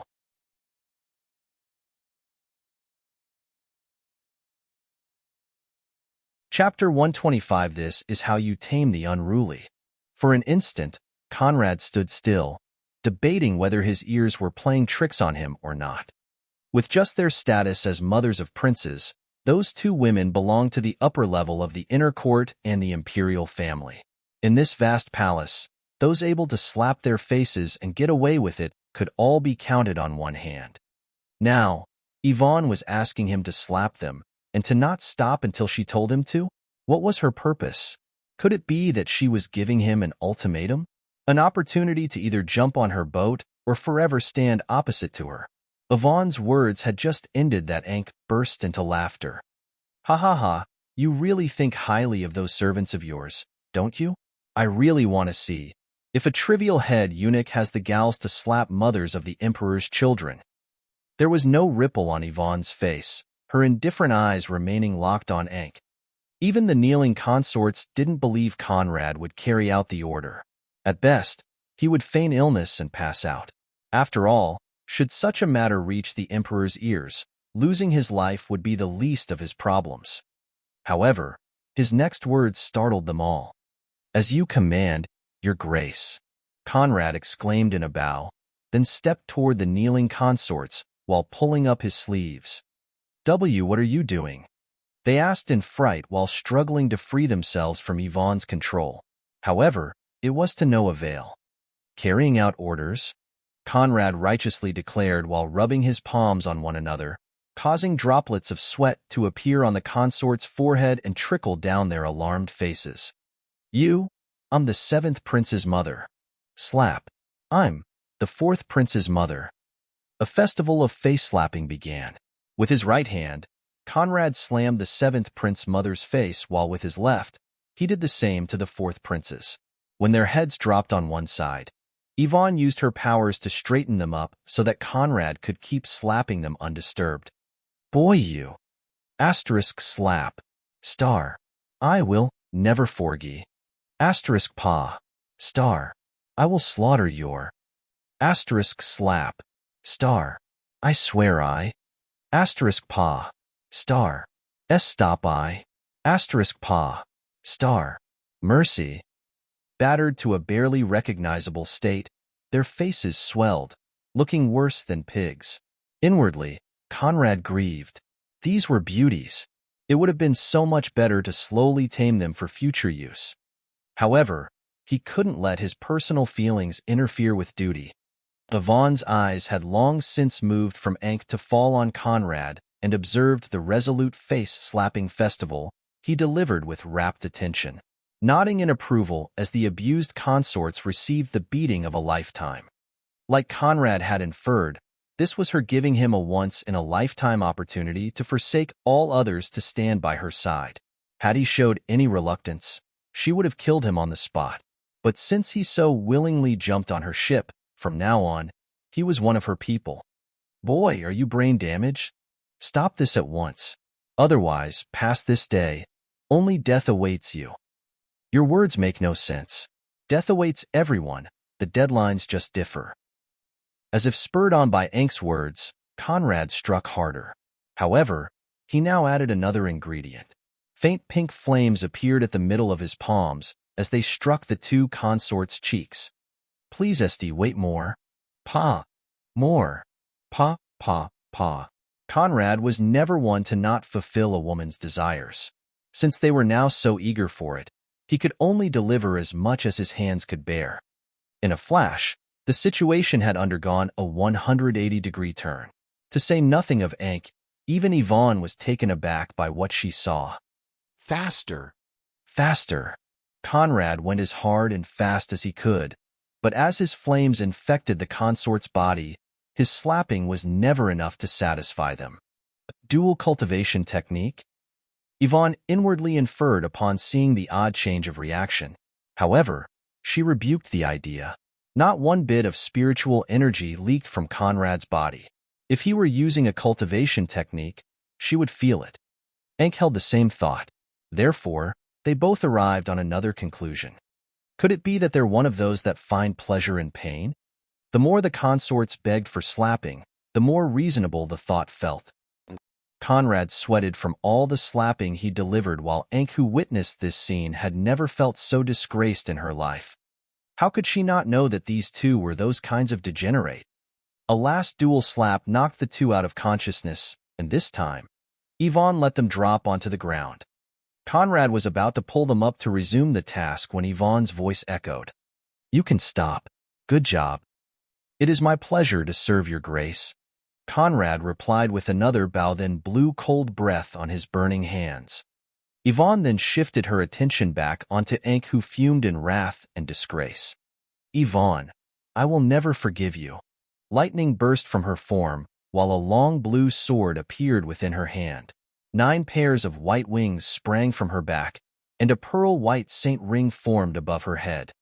"Just because you broke through the rising saint rank, you think you can run amok in my domain? Good, Conrad. Open your eyes and see. This is how you tame the unruly." Yvonne declared with her arms folded beneath her chest, then beckoned for Ankh to make her move. "Conceited slut.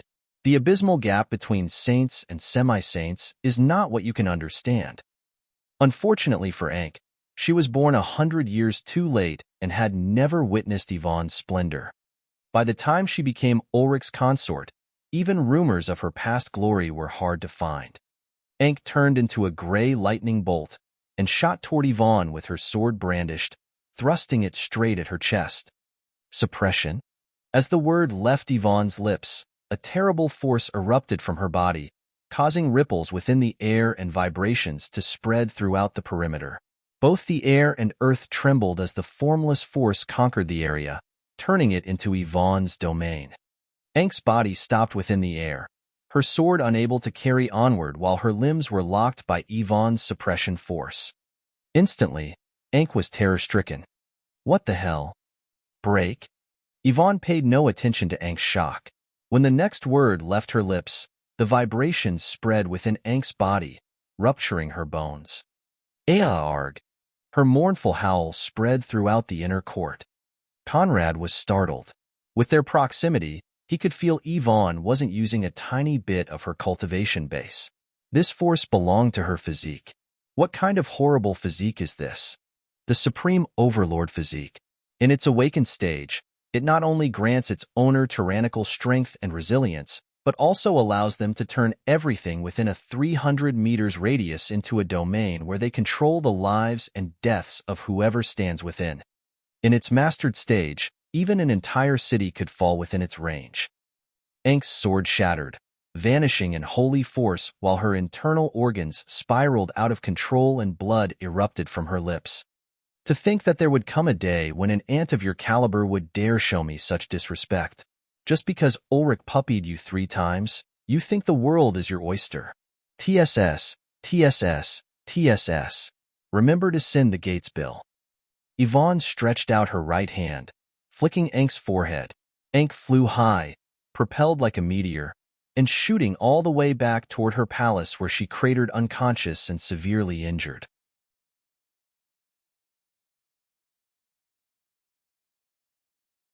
Chapter 126, The Boxes Use. Yvonne turned toward the 2 consorts who laid unconscious on the ground. "You can also get lost," she stated, then sent them 2 kicks that propelled them in the air and threw them back into their respective palaces. "Neat," Conrad couldn't help but say as Yvonne now turned toward him. "Follow me." Yvonne turned heels, stepping back into her palace where she had her maids clean the aftermath and tend to the injured eunuchs. Then, with Conrad at her heels, she returned to her chambers. The door closed behind him, and Yvonne spun to face him. "Conrad, I assume you know the consequences of your actions. They may cost me my life," Conrad straightforwardly replied. "And still, you chose to obey. Would the Empress be pleased by hearing this? Her Majesty would certainly not protect me in this matter. From now on, I can only rely on your grace." Yvonne's lips curled into a mesmerizing smile. "Boy, you're smart, but be careful that you end up outsmarting yourself." Conrad's face contorted into a frown. "You and I both know that when this matter is reported, for the sake of their dignity, those consorts would never dare say that they got slapped into a bloody pulp by a trivial eunuch boy. They will naturally shove all the blame on me. Otherwise, that matter would disgrace them for their entire lives. At the end of the day, getting shamed by Yvonne is still a much better deal than getting shamed by Conrad." Yvonne had clearly seen through Conrad's mind. Indeed, The worse his deeds were, the least likely those consorts were of reporting his name. They would definitely look for ways to retaliate from the shadows. However, allowing such a shameful matter to spread wasn't something they could endure. Your Grace is wise. Since Yvonne could think to this stage, there was no point in trying to deceive her. Yvonne eyed Conrad from head to toe, trying to find some extraordinariness within him. Oh, first step transcendent priest, half step transcendent knight? A 17-years-old, transcendent-level cultivator didn't exist within the Holy Flame Empire. This was already the Celestial Church's level. Where did Verena find such a human boy? Conrad could use his transformation skill to conceal or change his outer cultivation level at will. However, since he wanted to gain the other party's attention, he should at least show his worth. However, he'd overestimated his effect on Yvonne. Not bad. Yvonne rarely gave such an assessment. However, in Conrad's ears, those two words were almost derisive, and he struggled to not let his face contort into a grimace. Why did Verena send you to me? She never bothered with me before. Her Majesty wanted me to break your ties with the Holy Consort and lead you to her camp. That Conrad so straightforwardly answered her question took Yvonne aback. What camp? I'm merely repaying a favor. Since Else helped my waste of a son, lending her a hand here and there is not excessive. While Wenzel was only Yvonne's adopted son, she'd raised him with utmost care and high expectations. Unfortunately, as children often did, he proved to be a great disappointment. If it stopped there, it wouldn't be that problematic. However, not content of disappointing her at every turn, he also grew into a degenerate who only knew how to abuse women. Yvonne had long since considered castrating him herself. For Ulrich to think such a thing capable of disturbing her only proved how little of her he understood. As for joining Else in her endeavors, those were words they spread to deter Else's opponents. While Yvonne didn't mind helping her here and there, to go as far as to fully embrace her side was utterly ridiculous. And what do you want from me? From Conrad's behavior, Yvonne could see he merely used Verena as a stepping stone to gain access to her, and should have his own motives. Conrad straightened his back, staring right into Yvonne's slit silver eyes, and while maintaining eye contact, replied, I want you. Come again? Yvonne arched her brows, doubting her ears. I want you. It seemed she'd heard right. Following the initial surprise, her lips curled into a smile while her eyes trailed Conrad from top to bottom. It seems I underestimated your appetite. Are you not afraid of death? Yvonne's suppression force burst from her body, locking Conrad from all sides. However, he didn't flinch. Death should be afraid of me, not the other way around. Ha ha ha ha. Yvonne burst into laughter. Rarely had she seen such a conceited youth. In a way, it was refreshing. You are not man enough for me. In this world no one I dash. As Yvonne's words left her lips, Conrad's twitched, but soon he realized something wrong was happening. Yvonne's eyes twitched while she failed to finish her words and stared blankly for a second. Her body then trembled, and she dropped onto her knees, shivering like a victim of extreme cold. Not now. I didn't even. Earg. Conrad was completely baffled. One moment she still stood with might and arrogance. The next she was on her knees, screaming in horrendous pain while her entire body shivered. What was the meaning of this?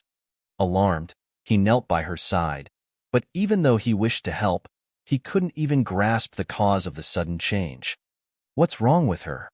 She's suffering from the same poison that destroyed her holy foundation. It not only obliterated her pure selves, but corrupted her body, lingering within and relapsing at random monthly intervals. Normally, if she avoids using her powers, she shouldn't suffer it more than once a month. At that time, Conrad recalled Hubert's words. The content of this box is of no use to anyone besides her. Without further delay, he pulled out the box from his space pouch, presenting it to Yvonne. Your father asked me to give you this. Conrad tried to open the box, but all his attempts miserably failed. Struggling to lift her bloodshot gaze toward the box, Yvonne cut open her thumb and pressed it onto it. As soon as it came into contact with her blood, the box opened. Dark fog spread from within, diving into Yvonne's pores to spread within her body and target the root of the poison. She sat cross-legged, working alongside Hubert's gift to suppress the poison. Her eyes twitched while droplets of sweat slid down her forehead and pulsating veins became visible all across her body. What a ruthless poison! If this is what he does to the woman he loves, what does he do to those he hates? Although Conrad had heard from Verena that Ulrich collaborated with Amalia, the Dowager, and Gerhard, the head exarch, to plot the destruction of Yvonne's cultivation, he'd never expected they'd resorted to such cruel means. If Ulrich could bear harming her to this degree, what else wasn't he capable of? No wonder his own mother couldn't endure his sight. You're tuning in to the Romance Rendezvous YouTube channel. We're so grateful for your support, and don't forget to subscribe to join us on this incredible journey through captivating stories. Your generosity through donations truly makes a world of difference, as it's the primary source of revenue that allows me to expand and enhance this channel for you. Thank you from the bottom of my heart for being a part of this adventure.